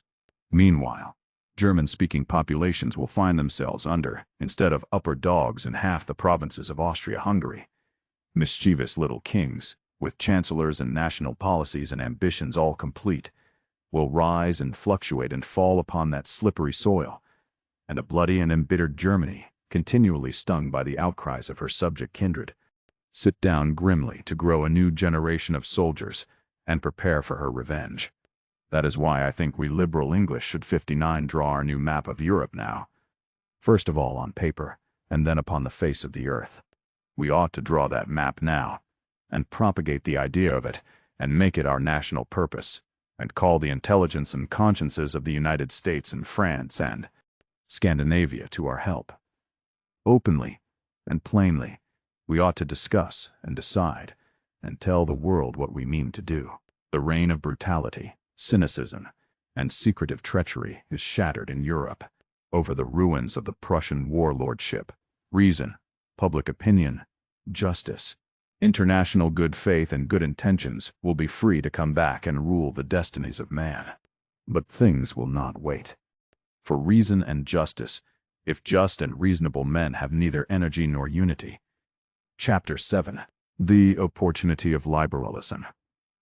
The opportunity of liberalism has come at last, an overwhelming opportunity. The age of militarism has rushed to its inevitable and yet surprising climax. The great soldier empire, made for war, which has dominated Europe for 40 years, has pulled itself up by the roots and flung itself into the struggle for which it was made. Whether it win or lose, it will never put itself back again. All Europe, following that lead, is a field for war. The good harvests stand neglected. The factories are idle. A thin, uncertain trickle of paper money replaces the chinking flow of commerce.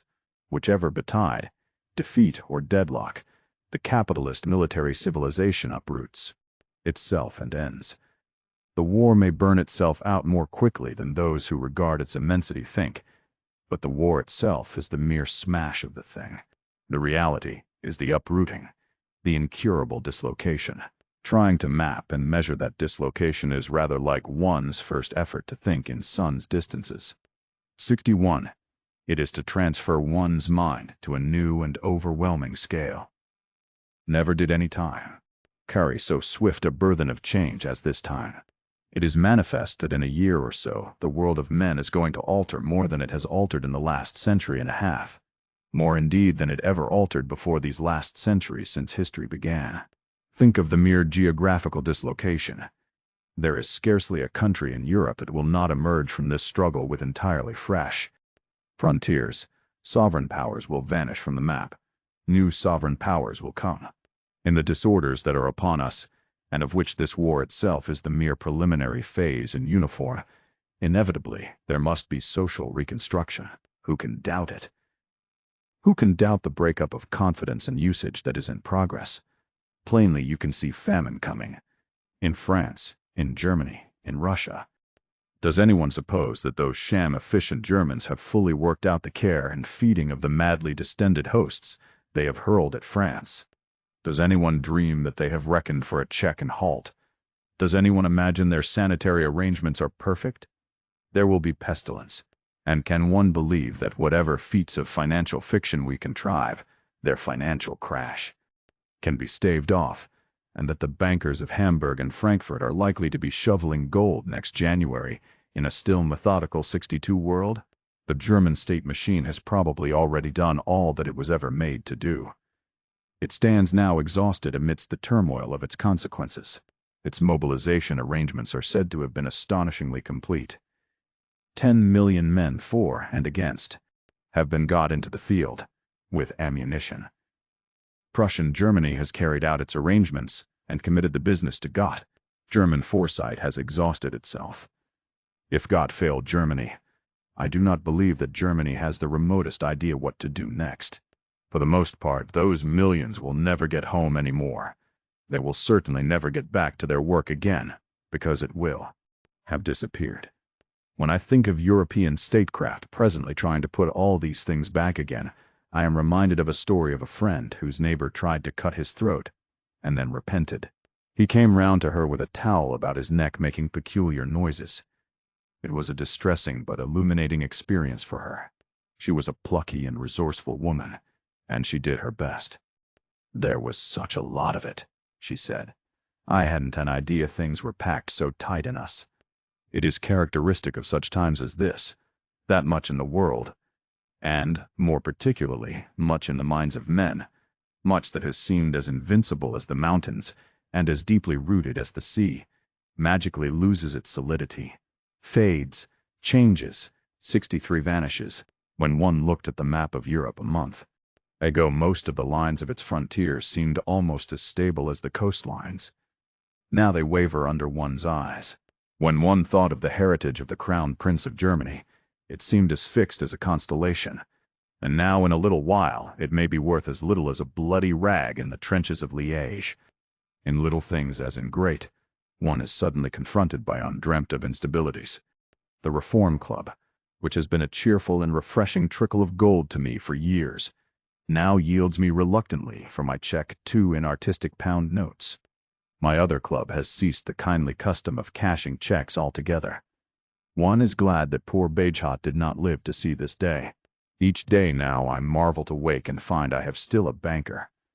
And I perceive, too, that if presently my banker dissolved into the rest of this dissolving world, a thing I should have thought an unendurable calamity a month ago, I shall laugh and go on.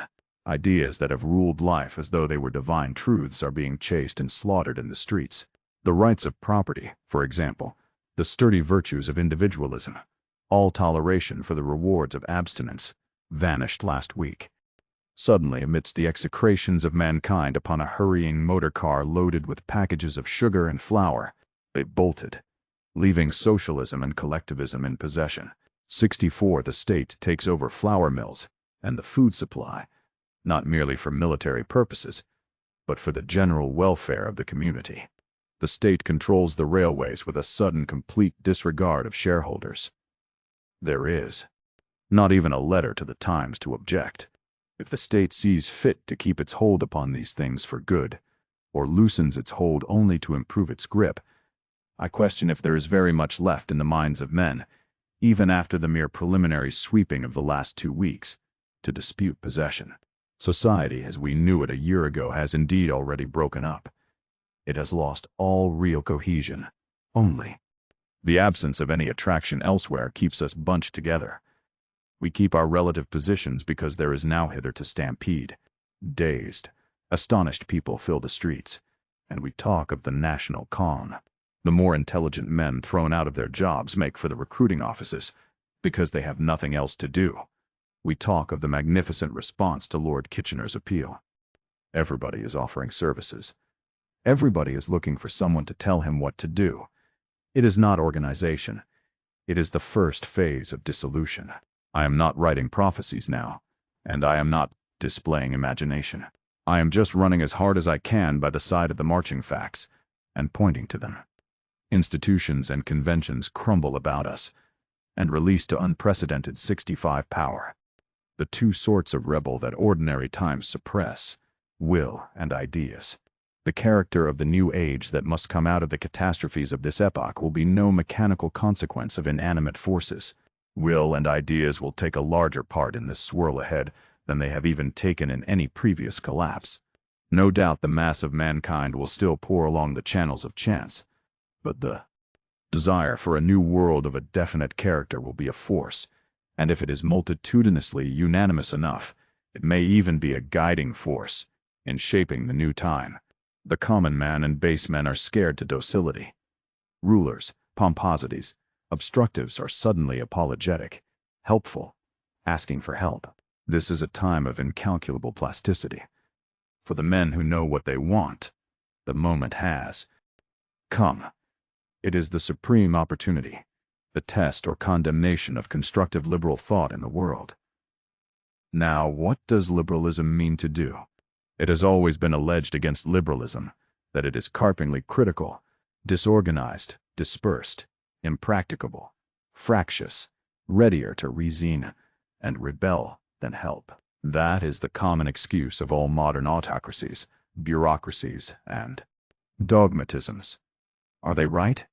Is liberal thought in this world crisis going to present the spectacle of a swarm of little wrangling men swept before the mindless besom of brute accident? Or shall we be able in this 66 vast collapse or rebirth of the world to produce and express ideas that will rule? Has it all been talk? Or has it been planning? Is the new world, in fact, to be shaped by the philosophers or by the Huns? First, as to peace. Do liberals realize that now is the time to plan the confederation and collective disarmament of Europe? Now is the time to redraw the map of Europe so that there may be no more rankling sores or unsatisfied national ambitions? Are the liberals as a body going to cry, "Peace, peace," and leave the questions alone, or are they going to take hold of them? If liberalism throughout the world develops no plan of a pacified world until the diplomatists get to work, it will be too late.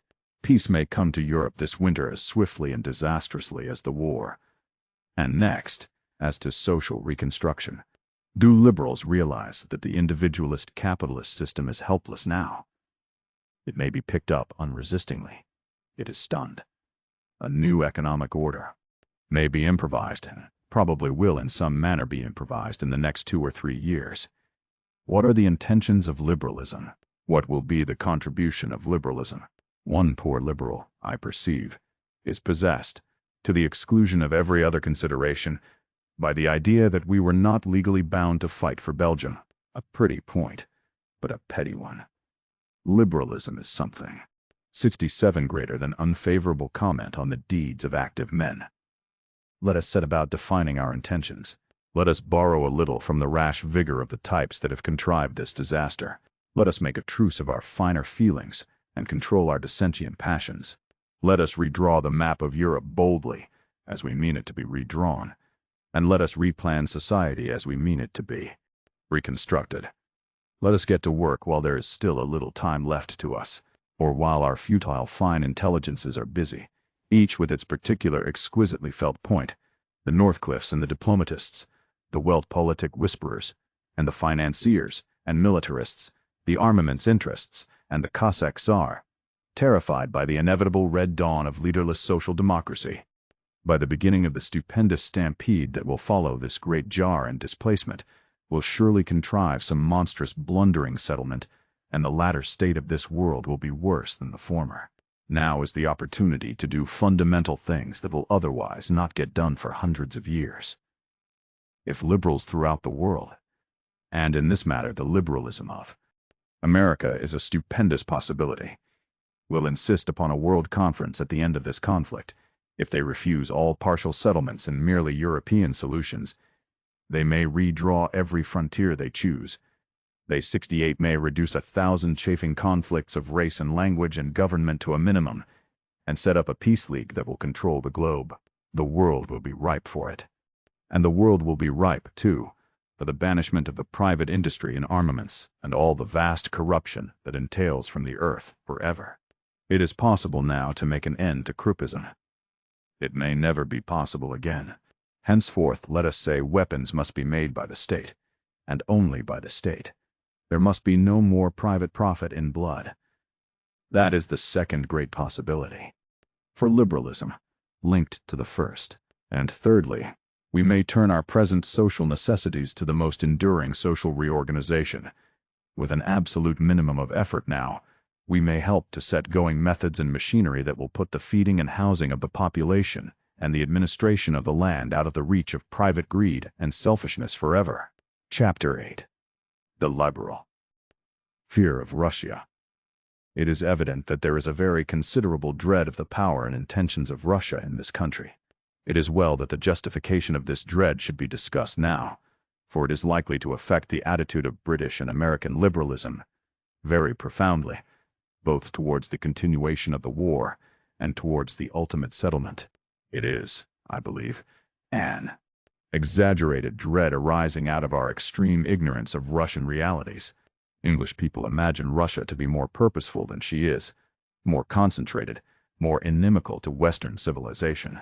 They think of Russian policy as if it were a diabolically clever spider in a dark place. They imagine that the tremendous unification of state and national pride and ambition, which has made the German empire at last insupportable, may presently be repeated upon an altogether more gigantic scale, that pan-slavism will take the place of pan-Germanism as the ruling aggression of the world. 70. This is a dread due, I am convinced, to fundamental misconceptions and hasty parallelisms. Russia is not only the vastest country in the world, but the laxest. She is incapable of that tremendous unification. Not for 2 centuries yet, if ever, will it be necessary for a reasonably united Western Europe to trouble itself, once Prussianism has been disposed of, about the risk of definite aggression from the East. I do not think it will ever have to trouble itself. Socially and politically, Russia is an entirely unique structure. It is the fashion to talk of Russia as being in the 14th century or in the 16th century. As a matter of fact, Russia, like everything else, is in the 20th century, and it is quite impossible to find in any other age a similar social organization. In bulk, she is barbaric. Between 80 and 90% of her population is living at a level very little above the level of those agricultural Aryan races who were scattered over Europe before the beginning of written history. It is an illiterate population. It is superstitious in a primitive way, conservative and religious in a primitive way. It is incapable of protecting itself in the ordinary commerce of modern life. Against the business enterprise of better educated races, it has no weapon but a peasant's poor cunning. It is, indeed, a helpless, unawakened mass. Above these peasants come a few million 71 off, fairly well-educated, and actively intelligent people. They are all that corresponds in any way to a Western community such as ours. Either they are officials, clerical or lay, in the great government machine that was consolidated chiefly by Peter the Great to control the souls and bodies of the peasant mass, or they are private persons more or less, resentfully entangled in that machine. At the head of this structure, with powers of interference strictly determined by his individual capacity, is that tragic figure, the Tsar. That, briefly, is the composition of Russia, and it is unlike any other state on earth. It will follow laws of its own and have a destiny of its own. Involved with the affairs of Russia are certain less barbaric states. There is Finland, which is by comparison highly civilized, and Poland, which is not nearly so far in advance of Russia. Both these countries are perpetually uneasy under the blundering pressure of foolish attempts to Russianize them. In addition, in the south and east are certain provinces thick with Jews, whom Russia can neither contrive to tolerate nor assimilate, who have no comprehensible projects for the help or reorganization of the country, and who deafen all the rest of Europe with their bitter, unhelpful tale of grievances, so that it is difficult to realize how local and partial are their wrongs. There is a certain Russian idea, containing within itself 72 all the factors of failure, inspiring the general policy of this vast amorphous state. It found its completest expression in the works of the now defunct Pobedonostsev, and it pervades the bureaucracy. It is obscurantist, denying the common people education. It is orthodox, forbidding free thought and preferring conformity to ability. It is bureaucratic and autocratic. It is pan-Slavic, Russianizing, and aggressive. It is this Russian idea that Western liberalism dreads, and, as I want to point out, dreads unreasonably. I do not want to plead that it is not a bad thing. It is a bad thing. I want to point out that, unlike Prussianism, it is not a great danger to the world at large. So long as this Russian idea, this Russian Toryism, dominates Russian affairs, Russia can never be really formidable either to India, to China, or to the liberal nations of Western Europe. And whenever she abandons this Toryism and becomes modern and formidable, she will cease to be aggressive. That is my case. While Russia has the will to oppress the world, she will never have the power. When she has the power, she will cease to have the will. Let me state my reasons for this belief as compactly as possible, because if I am right, a number of liberal-minded people in Great Britain and America and Scandinavia, who may collectively have a very great influence upon the settlement of Europe that will follow this war, are wrong. They 73 may want to bolster up a really dangerous and evil Austria-cum-Germany at the expense of France, Belgium, and subject Slav populations, because of their dread of this Russia, which can never be at the same time evil and dangerous. Now, first let me point out what the Boer War showed, and what this tremendous conflict in Belgium is already enforcing, that the day of the unintelligent common soldier is past, that men who are animated and individualized can, under modern conditions, fight better than men who are unintelligent and obedient. Soldiering is becoming more specialized. It is calling for the intelligent handling of weapons so elaborate and destructive that great masses of men in the field are an encumbrance rather than a power. Battles must spread out, and leading give place to individual initiative. Consequently, Russia can only become powerful enough to overcome any highly civilized European country by raising its own average of education and initiative, and this it can do only by abandoning its obscurantist methods by liberalizing upon the Western European model. That is to say, it will have to teach its population to read, to multiply its schools, and increase its universities. And that will make an entirely different Russia from this one we fear. It involves a relaxation of the grip of orthodoxy, an alteration of the intellectual outlook of officialdom, an abandonment of quasi-religious 74 autocracy. In short, the complete abandonment of the Russian idea, as we know it. And it means also a great development of local self-consciousness. Russia seems homogeneous now, because in the mass it is so ignorant as to be unaware of its differences. But an educated Russia means a Russia in which Ruthenian and Great Russian, Let and Tartar will be mutually critical and aware of one another. The existing Russian idea will need to give place to an entirely more democratic, tolerant, and cosmopolitan idea of Russia as a whole, if Russia is to merge from its barbarism and remain united. There is no cheap Deutschland über alles sentiment ready-made to hand. National quality is against it. Patience under patriotism is a German weakness. Russians could no more go on singing and singing, Russia, Russia over all, than Englishmen could go on singing, Rule, Britannia. It would bore them. The temperament of none of the Russian peoples justifies the belief that they will repeat on a larger scale even as much docility as the Germans have shown under the Prussians. No one who has seen the Russians, who has had opportunities of comparing Berlin with St. Petersburg or Moscow, or who knows anything of Russian art or Russian literature, will imagine this naturally wise, humorous, and impatient people reduplicating the self-conscious drill-dulled, soulless culture of Germany, or 75 the political vulgarities of Potsdam. This is a terrible world, I admit, but Prussianism is the sort of thing that does not happen twice. Russia is substantially barbaric. Who can deny it? State stuff, rather than a state. But people in Western Europe are constantly writing of Russia, and the Russians as though the qualities natural to barbarism were qualities inherent in the Russian blood. Russia massacres, sometimes even with official connivance. But Russia, in all its history, has no massacres so abominable as we gentle English were guilty of in Ireland in the 16th and 17th centuries. Russia, too, Russianizes, sometimes clumsily, sometimes rather successfully. But Germany has sought to Germanize, in Bohemia and Poland, for instance, with conspicuous violence and failure. Anglicized Ireland. These forcible efforts to create uniformity are natural to a phase of social and political development, from which no people on earth have yet fully emerged.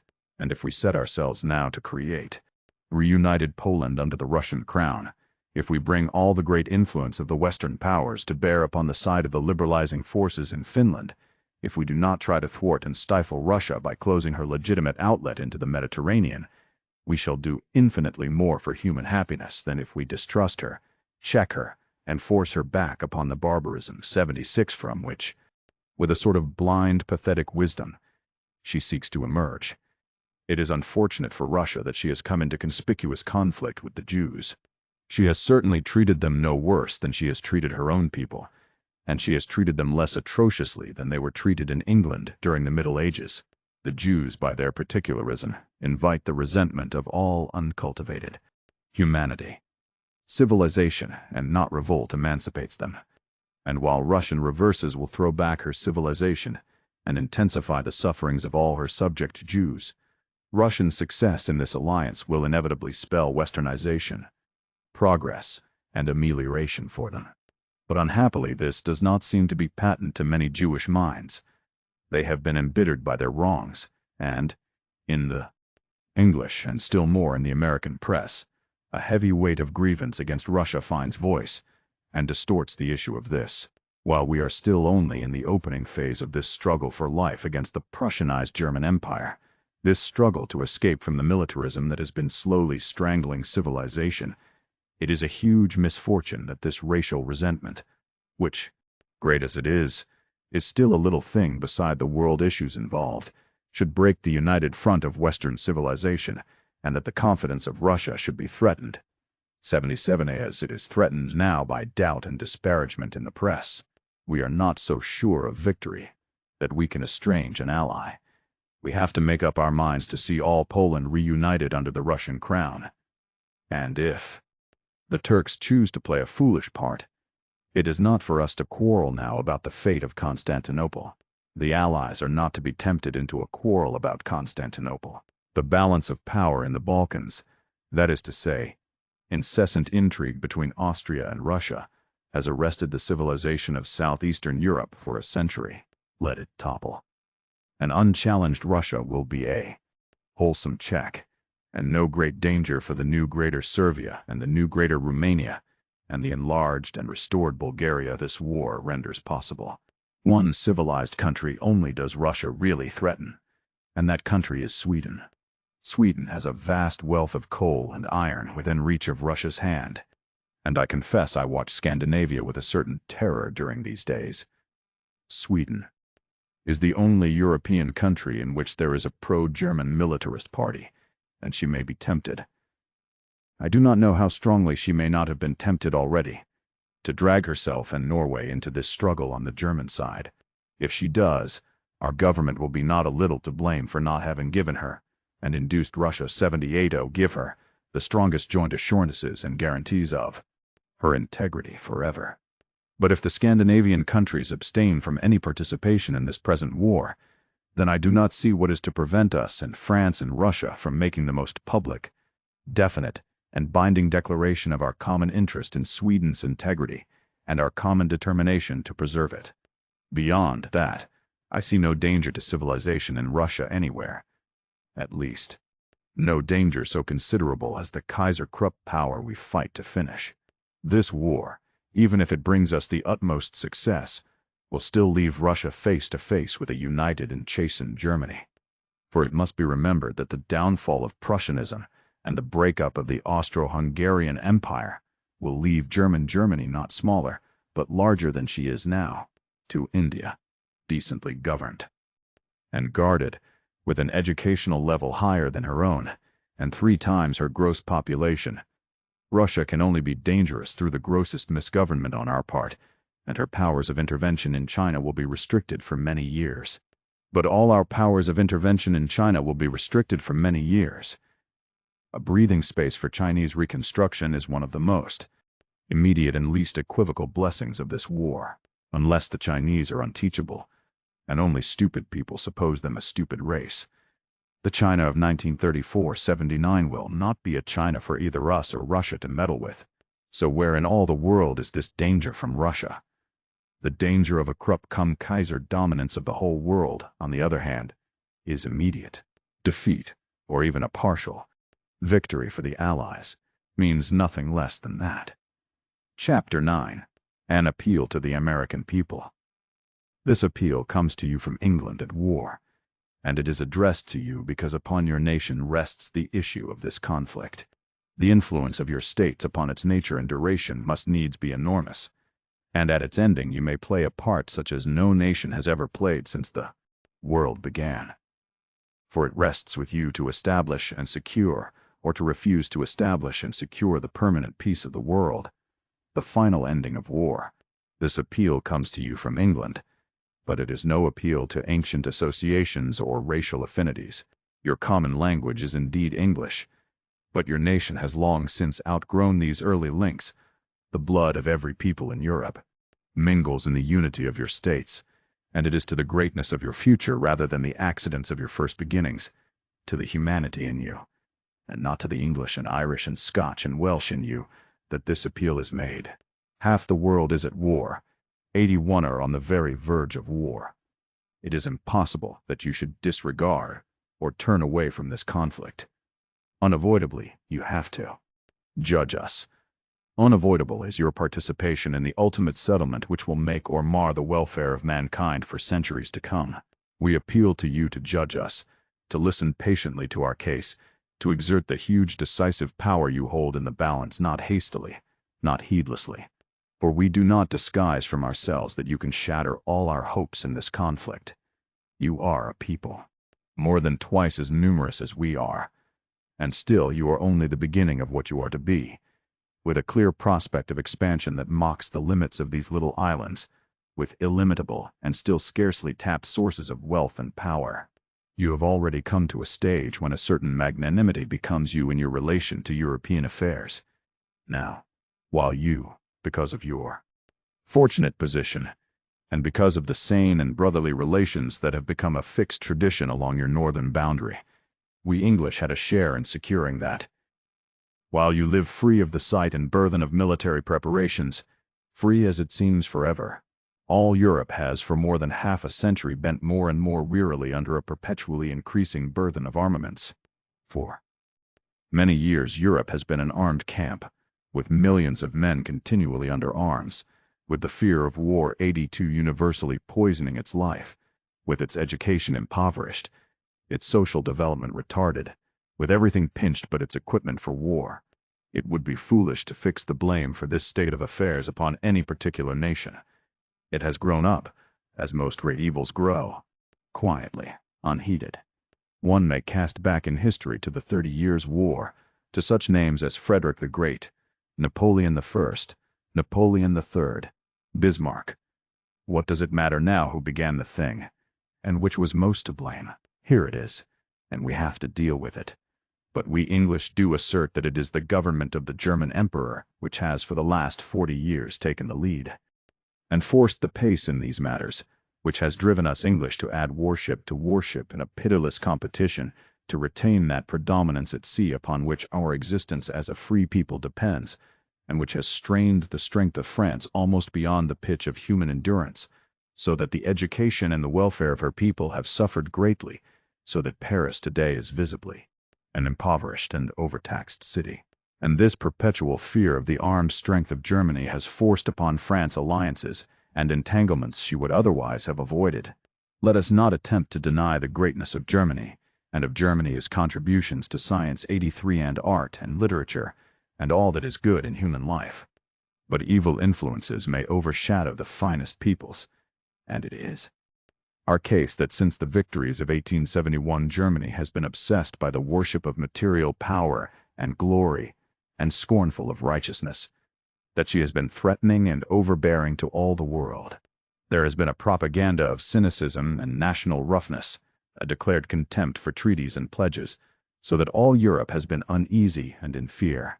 And since none of us are saints, and certainly no nations are saintly, we have been resentful. There is not a country in Europe that has not shown itself resentful under this perpetual menace of Germany. And now at last, and suddenly the threatened thing has come to pass, and Germany is at war. Because of a murder committed by one of her own subjects, Austria made war upon Servia, Russia armed to protect a kindred country. And then, with the swiftness of years of premeditation, Germany declared war upon Russia and struck at France, striking through the peaceful land of Belgium, a little country we English had pledged ourselves to protect, a little country that had never given Germany the faintest pretext for hostility, and in the hope of finding France unready, of course, we went to war. If we had not done so, could we English have ever looked the world in the face again? 84. And it is with scarcely a dissentient voice that England is at war. Never were the British people so unanimous. All Ireland is with us, and the conscience of all the world. And, now this war has begun, we are resolved to put an end to militarism in the world forevermore. We are not fighting to destroy Germany. It is the firm resolve of England to permit no fresh, conquered provinces to darken the future of Europe. Whatever betide, all Germany will come out of this war undivided and German still. Her own conquests she may have to relinquish, her Poles and other subject peoples. But that is the utmost we shall exact of her. With the accession of Austria, Germany may even come out of this war a larger Germany than at the beginning. We have no hatred of things German and German people. But we are fighting to break this huge fighting machine forever. This fighting machine which has been such an oppression as no native-born American can dream of, to every other nation in Europe. We are fighting to end Kaiserism and Kruppism forever and ever. There, shortly and plainly, is our case and our object. Now let us come to the immediate substance of this appeal. We do not ask you for military help. Keep the peace which it is your unparalleled good fortune to enjoy so securely. but keep it fairly. Remember that we fight now for national existence, and that in 85 the night, even as this is written, within 100 miles or so of this place, the dark ships feel their way among the floating mines with which the Germans have strewn the North Sea, and our sons and the sons of Belgium and France go side by side, not by the 100 nor by the 1,000, but by the 100,000, rank after rank, line beyond line, to death. Even as this is written, the harvest of death is being reaped. Remember our tragic case. Europe is full of a joyless determination to end this evil forever. She plunges grimly and sadly into the cruel monstrosities of war, and assuredly there will be little shouting for the victors whichever side may win. At the end, we do most firmly believe there will be established a new Europe, a Europe ridden of rankling oppressions, with a free Poland, a free Finland, a free Germany, the Balkans settled, the little nations safe, and peace secure. And it is of supreme importance that we should ask you now, what are you going to do throughout the struggle, and what will you do at the end? One thing we are told in England that you mean to do, a thing that has moved me to this appeal. For it is not only a strange thing in itself, but it may presently be followed by other similar ideas. Come what may, all the liberal forces in England and France are resolved to respect the freedom of Holland. But the position of Holland is, as you may see in any atlas, a very peculiar one in this war. 86 the Rhine runs along the rear of the long German line, as if it were a canal to serve that line with supplies, and then it passes into Holland and so by Rotterdam to the sea, so that it is possible for any neutral power, such as you are, to pour a stream of food supplies and war material by way of Holland almost into the hands of the German combatant line. Even if we win our battles in the field, this will enormously diminish our chance of concluding this war, but we shall suffer it. It is within the rights of Holland to victual the Germans in this way, and we cannot prevent it without committing just such another outrage upon the laws of nations as Germany was guilty of in invading Belgium. And here is where your country comes in. In your harbors lie a great number of big German ships that dare not venture to sea because of our fleet. It is proposed, we are told, to arrange a purchase of these ships by American citizens, to facilitate by special legislation their transfer to your flag, and then to load them with food and war material, and send them across the Atlantic and through the narrow seas that at the price of a cruiser and many men we have painfully cleared of German contact mines, to get war prices in Rotterdam and supply our enemies.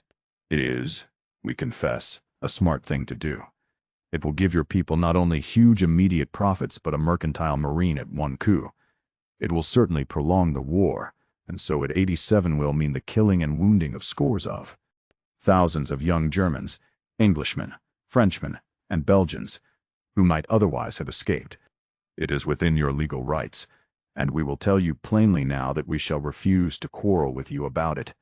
But we ask you not to be too easily offended if we betray a certain lack of enthusiasm for this idea, and begun such enterprises as this.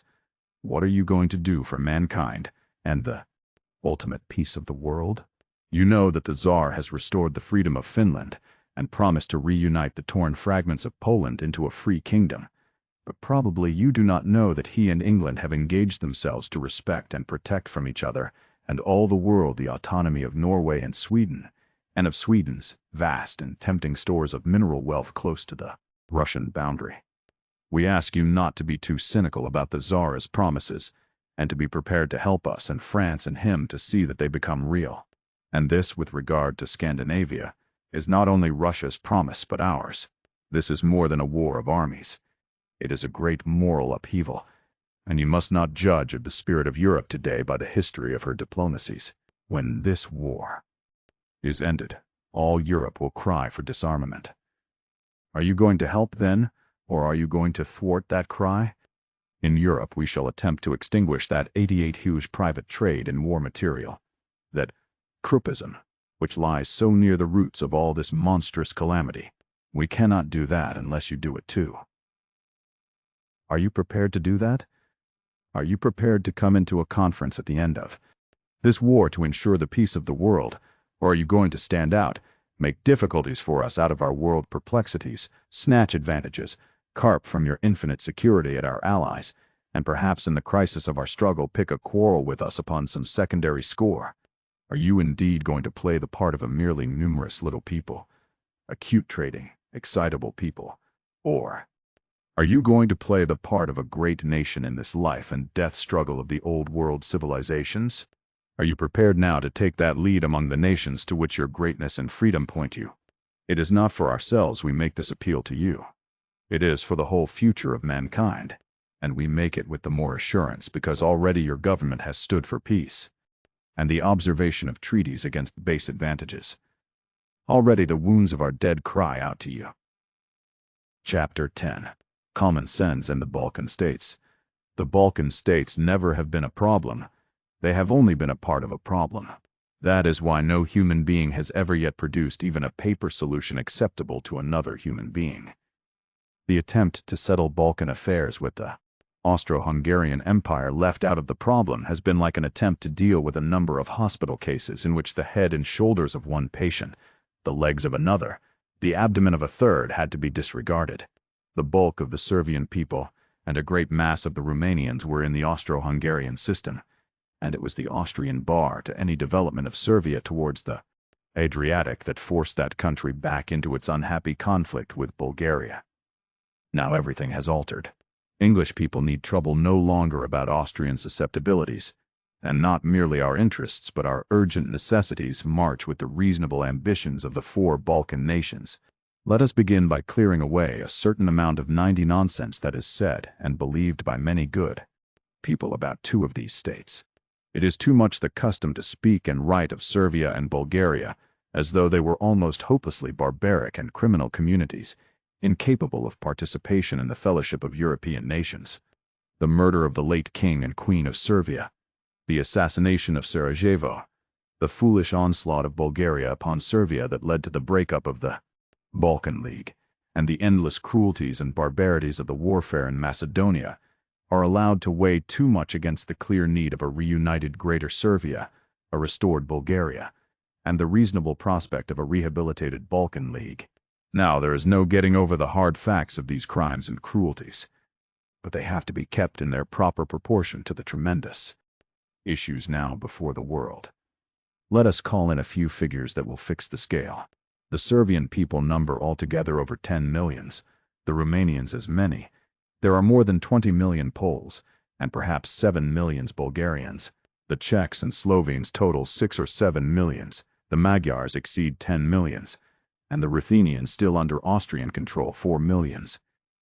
It is manifest to every reasonable Englishman now that very few of these 60 or 70 million people are likely to be socially and politically happy until 9 to 1 they have got themselves disentangled from intimate subjection to alien rulers speaking unfamiliar tongues, and it is equally manifest that until they are reasonably content, the peace of the rest of Europe will remain uncertain, so that it is upon these regions that the peace of England, France, Germany, Russia, and Italy rests. The lives, therefore, of hundreds of millions of people must be affected, for good or evil, by the sane remapping and pacification of southeastern Europe.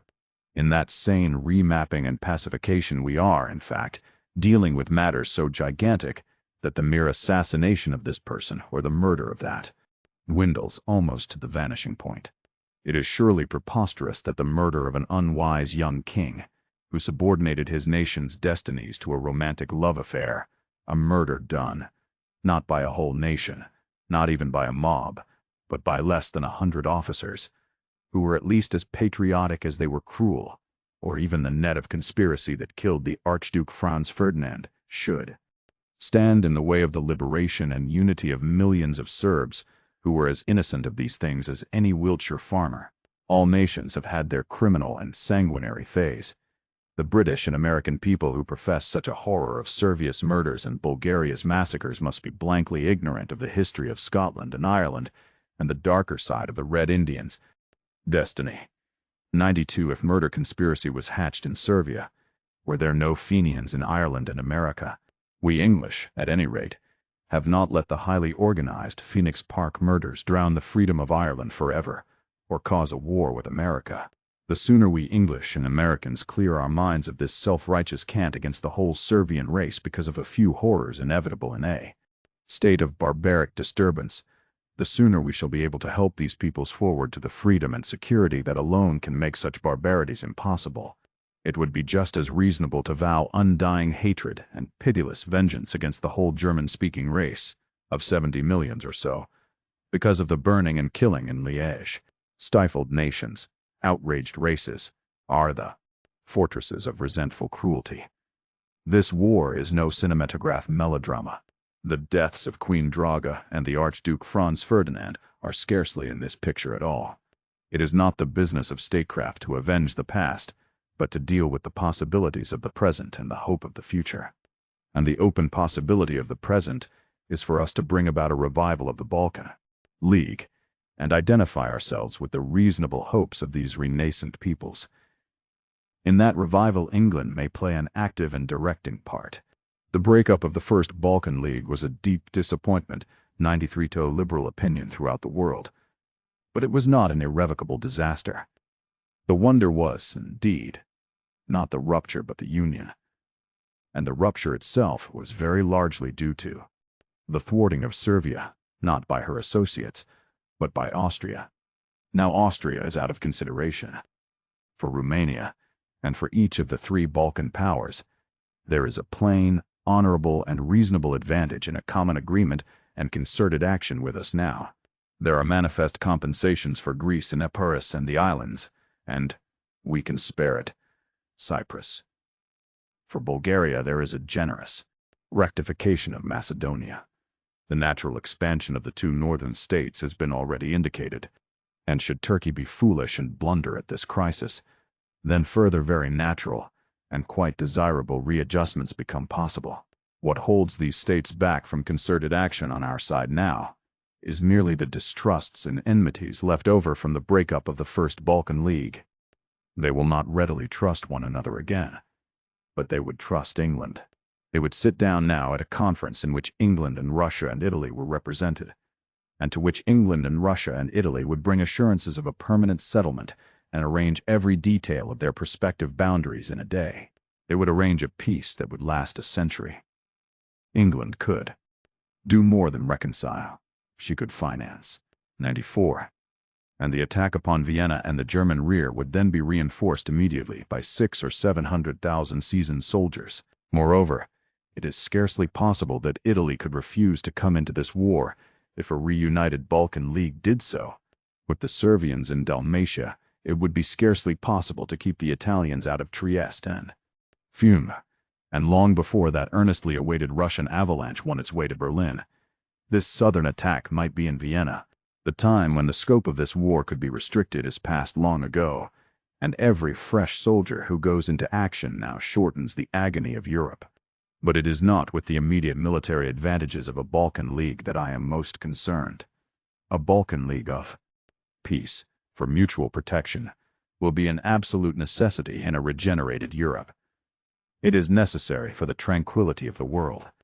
It is necessary if the Wiltshire farmer is to herd his sheep in peace.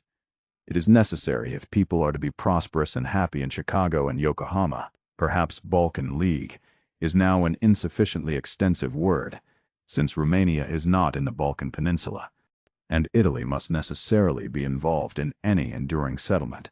But it is clear that the settlement of Europe upon liberal lines involves the creation of these various 10 to 20 million people states, 95 of them powerful enough to be secure alone, but amounting in the aggregate to the greatest power in Europe, and it is equally clear that they must be linked by some common bond and understanding. There can be no doubt of the very serious complication of all these possibilities by the jerry-built dynastic interests that have been unhappily run up in these new states. It is unfortunate that we have to reckon not only with peoples but kings. Such a monarchy as that of Servia or Bulgaria narrows, personifies, intensifies, and misrepresents national feeling, national hatreds, and national ambitions can no doubt be at times very malign influences in the world's affairs. But it is the greed and vanities of exceptional monarchs, of the Napoleons and Fredericks the Great, and so forth, that bring these vague, vast feelings to an edge and a crisis. And it will be these same concentrated and over-individualized purposes, these little gods of the coin and postage stamp, that will stand most in the way of a reasonable Schweizerization and pacification of southeastern Europe. The more clearly this is recognized in Europe now, the less likely are they, the less able will they be to obstruct a sane settlement. On our side, at least, this is a war of nations, and not of princes. It is for that reason that we have to make the discussion of these national arrangements as open and public as we possibly can. This is not a matter 96 for the quiet little deals of the diplomatists. This is no chance for kings. All the civilized peoples of the earth have to form an idea of the general lines upon which a Pacific Europe can be established, an idea clear and powerful enough to prevent and override the maneuvers of the chancelleries. The nations themselves have to become the custodians of the common peace. In Italy, indeed, this is already the case. The Italian monarchy is a strong and liberal monarchy, secure in the confidence of its people. But were it not so, it is a fairly evident fact that no betrayal by its rulers would induce the Italian people to make war upon France in the interests of Austria and Prussia. I doubt, too, if the present king of Bulgaria can afford to blunder again. The world moves steadily away from the phase of court-centered nationalism to the phase of a collective national purpose. It is for the whole strength of Western liberalism to throw itself upon the side of that movement, and in no direction can it make its strength so effective at the present time as in the open and energetic promotion of a new and greater Balkan League. Chapter 11. The War of the Mind. All the realities of this war are things of the mind. This is a conflict of cultures, and nothing else in the world. All the worldwide pain and weariness, fear and anxieties, the bloodshed and destruction, the innumerable torn bodies of men and horses, the stench of putrefaction, the misery of hundreds of millions of human beings, the waste of mankind, are but the material consequences of a false philosophy and foolish thinking. We fight not to destroy a nation, but a nest of evil ideas.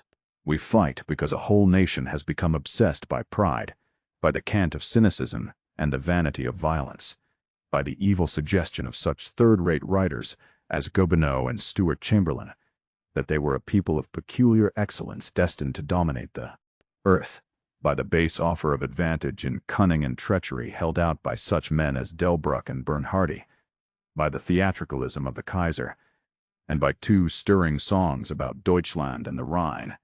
These things, interweaving with the tradesmen's activities of the Armaments Trust and the common vanity and 98 weaknesses of unthinking men, have been sufficient to release disaster. We do not begin to measure the magnitude of the disaster. On the back of it all, spurring it on, are the idea-mongers, the base-spirited writing men, pretentious little professors in frock coats, scribbling colonels. They are the idea. They pointed the way and whispered, "Go!" They ride the world now to catastrophe. It is as if God, in a moment of wild humor, had lent his whirlwinds for an outing to half a dozen fleas. And the real task before mankind is quite beyond the business of the fighting line, the simple, awful business of discrediting and discouraging these stupidities by battleship, artillery, rifle, and the blood and courage of 7 million men. The real task of mankind is to get better sense into the heads of these Germans, and therewith and thereby into the heads of humanity generally, and to end not simply a war, but the idea of war.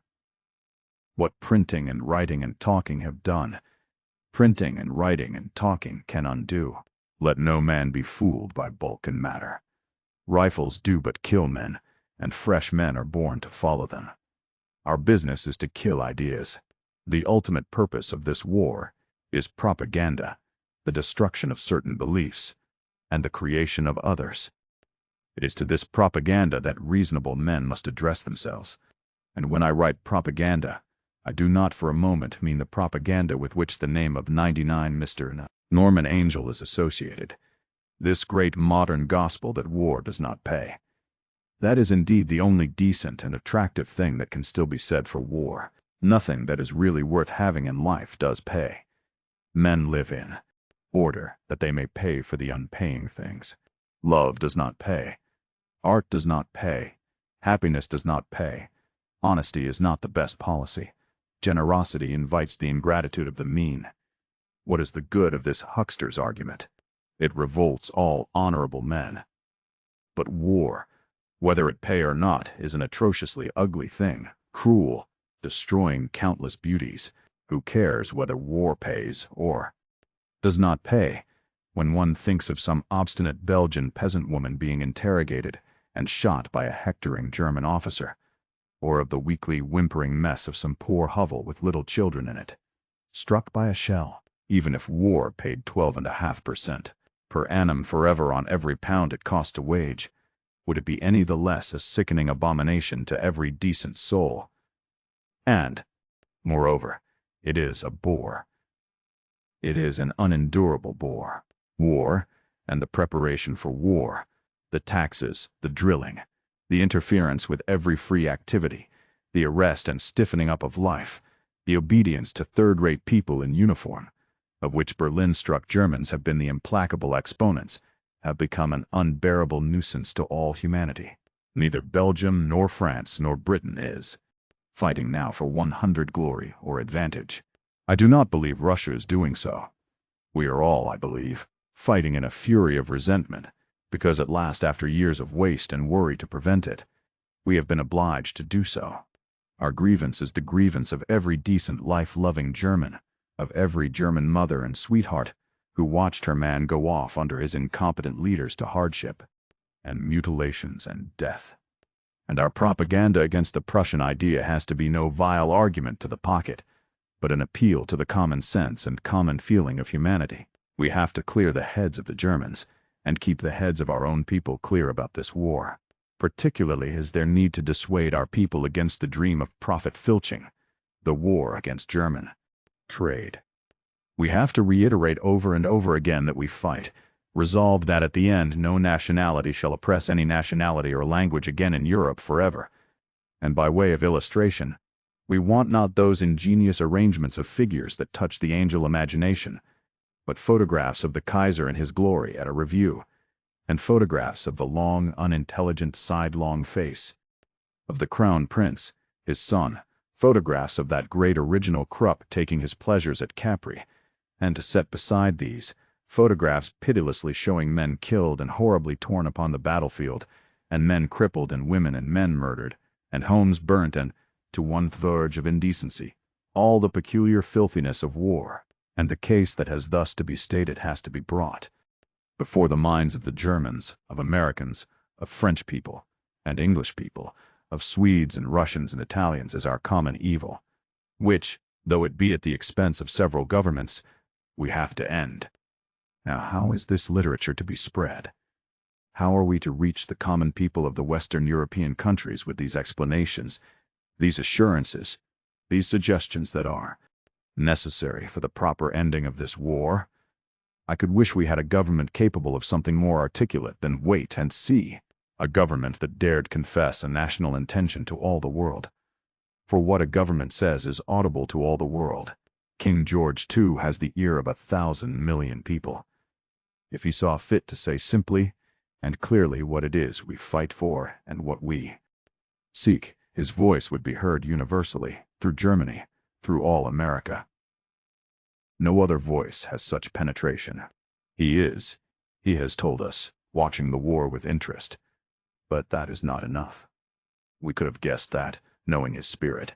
As a nation, we need expression that shall reach the other side. But our government is, I fear, one of those that obey necessity. It is only very reluctantly creative. It rests, therefore, with us who, outside all formal government, represent the national will and 102 intention, to take this work into our hands, by means of a propaganda of books, newspaper articles, leaflets, tracts in English, French, German, Dutch, Swedish, Norwegian, Italian, Chinese, and Japanese. We have to spread this idea, repeat this idea, and impose upon this war the idea that this war must end war. We have to create a wide common conception of a remapped and pacified Europe, released from the abominable dangers of a private trade in armaments, largely disarmed and pledged to mutual protection. This conception has sprung up in a number of minds, and there have been proposals at once most extraordinary and feasible for its realization. Projects of aeroplanes scattering leaflets across Germany, of armies distributing tracts as they advance, of prisoners of war much afflicted by such literature. These ideas have the absurdity of novelty, but otherwise they are by no means absurd. They will strike many soldiers as being indecent, but the world is in revolt against the standards of soldiering. Never before has the world seen clearly as it now sees. Clearly, the role of thought in the making of war. This new conception carries with it the corollary of an entirely new campaign. How can we get at the minds of our enemies? How can we make explanation more powerful than armies and fleets? Failing an articulate voice at the head of our country, we must needs look for the 103 resonating appeal we need in other quarters. We look to the Church that takes for its purposes the name of the Prince of Peace. In England, except for the smallest, meekest protest against war, any sort of war, on the part of a handful of Quakers, Christianity is silent. Its universally present organization speaks no coherent counsels. Its workers, for the most part, are buried in the loyal manufacture of flannel garments and an inordinate quantity of bed socks for the wounded. It is an extraordinary thing to go now and look at one's parish church and note the pulpit, the orderly arrangements for the hearers, the proclamations on the doors, to sit a while on the stone wall about the graves and survey the comfortable vicarage, and to reflect that this is just the local representation of a universally present organization for the communication of ideas. Over Europe there are such pulpits, such possibilities of gathering and saying, and that it gathers nothing and has nothing to say. Pacific, patriotic sentiment it utters perhaps, but nothing that anyone can act upon, nothing to draw together, will, and make an end. It is strange to sit alive in the sunshine and realize that, and to think of how tragically that same realization came to another mind in Europe. Several things have happened during the past few weeks with the intensest symbolical quality. The murder of Jaurès, for example. But surely nothing has 104 occurred so wonderful and touching as the death of the Pope, that faithful, honest, simple old man. The war and the perplexity of the war darkened his last hours. Once the Church could have stopped this thing, he said, with a sense of threads missed and controls that have slipped away. It may be with a sense of vivifying help discouraged and refused. The Tribuna tells a story that, if not true, is marvelously invented, of the Austrian representative coming to ask him for a blessing on the Austrian arms. He feigned not to hear, or perhaps he did not hear. The Austrian asked again, and again there was silence. Then, at the third request, when he could be silent no longer, he broke out, "No, bless peace." As the temperature of his weary body rose, his last clear moments were spent in attempts to word telegrams that should have some arresting hold upon the gigantic crash that was coming, and in his last delirium, he lamented war and the impotence of the Church. Intellect without faith is the devil, but faith without intellect is a negligent angel with rusty weapons. This European catastrophe is the tragedy of the weak though righteous Christian will. We begin to see that to be right and indolent, or right and scornfully silent, or right and abstinent from the conflict is to be wrong. Righteousness has need to be as clear and efficient, and to do things as sedulously in the right way as any evildoer. There is 105 no meaning in the Christianity of a Christian who is not now a propagandist for peace, who is not now also a politician. There is no faith in the liberalism that merely carps at the manner of our entanglement in a struggle that must alter all the world forever. We need not only to call for peace, but to seek and show and organize the way of peace. One thinks of governments and the Church and the press, and then, turning about for some other source of mental control, we recall the organizations, the really quite opulent organizations that are professedly devoted to the promotion of peace. There is no voice from The Hague. The so-called peace movement in our world has consumed money enough and service enough to be something better than a weak little grumble at the existence of war. What is this movement and its organizations doing now? 99 people in Europe out of every 100 are complaining of war now. It needs no specially endowed committees to do that. They preach to a converted world. The question is how to end it and prevent its recurrence. But have these specially peace-seeking people ever sought for the secret springs of war, or looked into the powers that war for war, or troubled to learn how to grasp war and subdue it? All Germany is knit by the fighting spirit, and armed beyond the rest of the world. Until the mind of Germany is changed, 106 there can be no safe peace on earth. But that, it seems, does not trouble the professional peace advocate if only he may cry peace, and live somewhere in comfort, and with the comfortable sense of a superior descent from the general emotion. How are we to gather together the wills and understanding of men for the tremendous necessities and opportunities of this time? Thought, speech, persuasion, an incessant appeal for clear intentions, clear statements for the dispelling of suspicion, and the abandonment of secrecy and trickery. There is work for every man who writes or talks and has the slightest influence upon another creature. This monstrous conflict in Europe, the slaughtering, the famine, the confusion, the panic and hatred and lying pride, it is all of it real only in the darkness of the mind. At the coming of understanding it will vanish as dreams vanish at awakening. But never will it vanish until understanding has come. It goes on only because we, who are voices, who suggest, who might elucidate and inspire, are ourselves such little scattered creatures that though we strain to the breaking point, we still have no strength to turn on the light that would save us. There have been moments in the last 3 weeks when life has been a waking nightmare, one of those frozen nightmares when, with salvation within one's reach, one cannot move, and the voice dies in one's throat. Here, the story comes to an end. If you enjoy quality English audiobooks uploaded regularly, be sure to subscribe to Driven to Win Audiobook. From timeless classics to modern masterpieces, you will find them all here. Thank you for listening to Driven to Win Audiobook.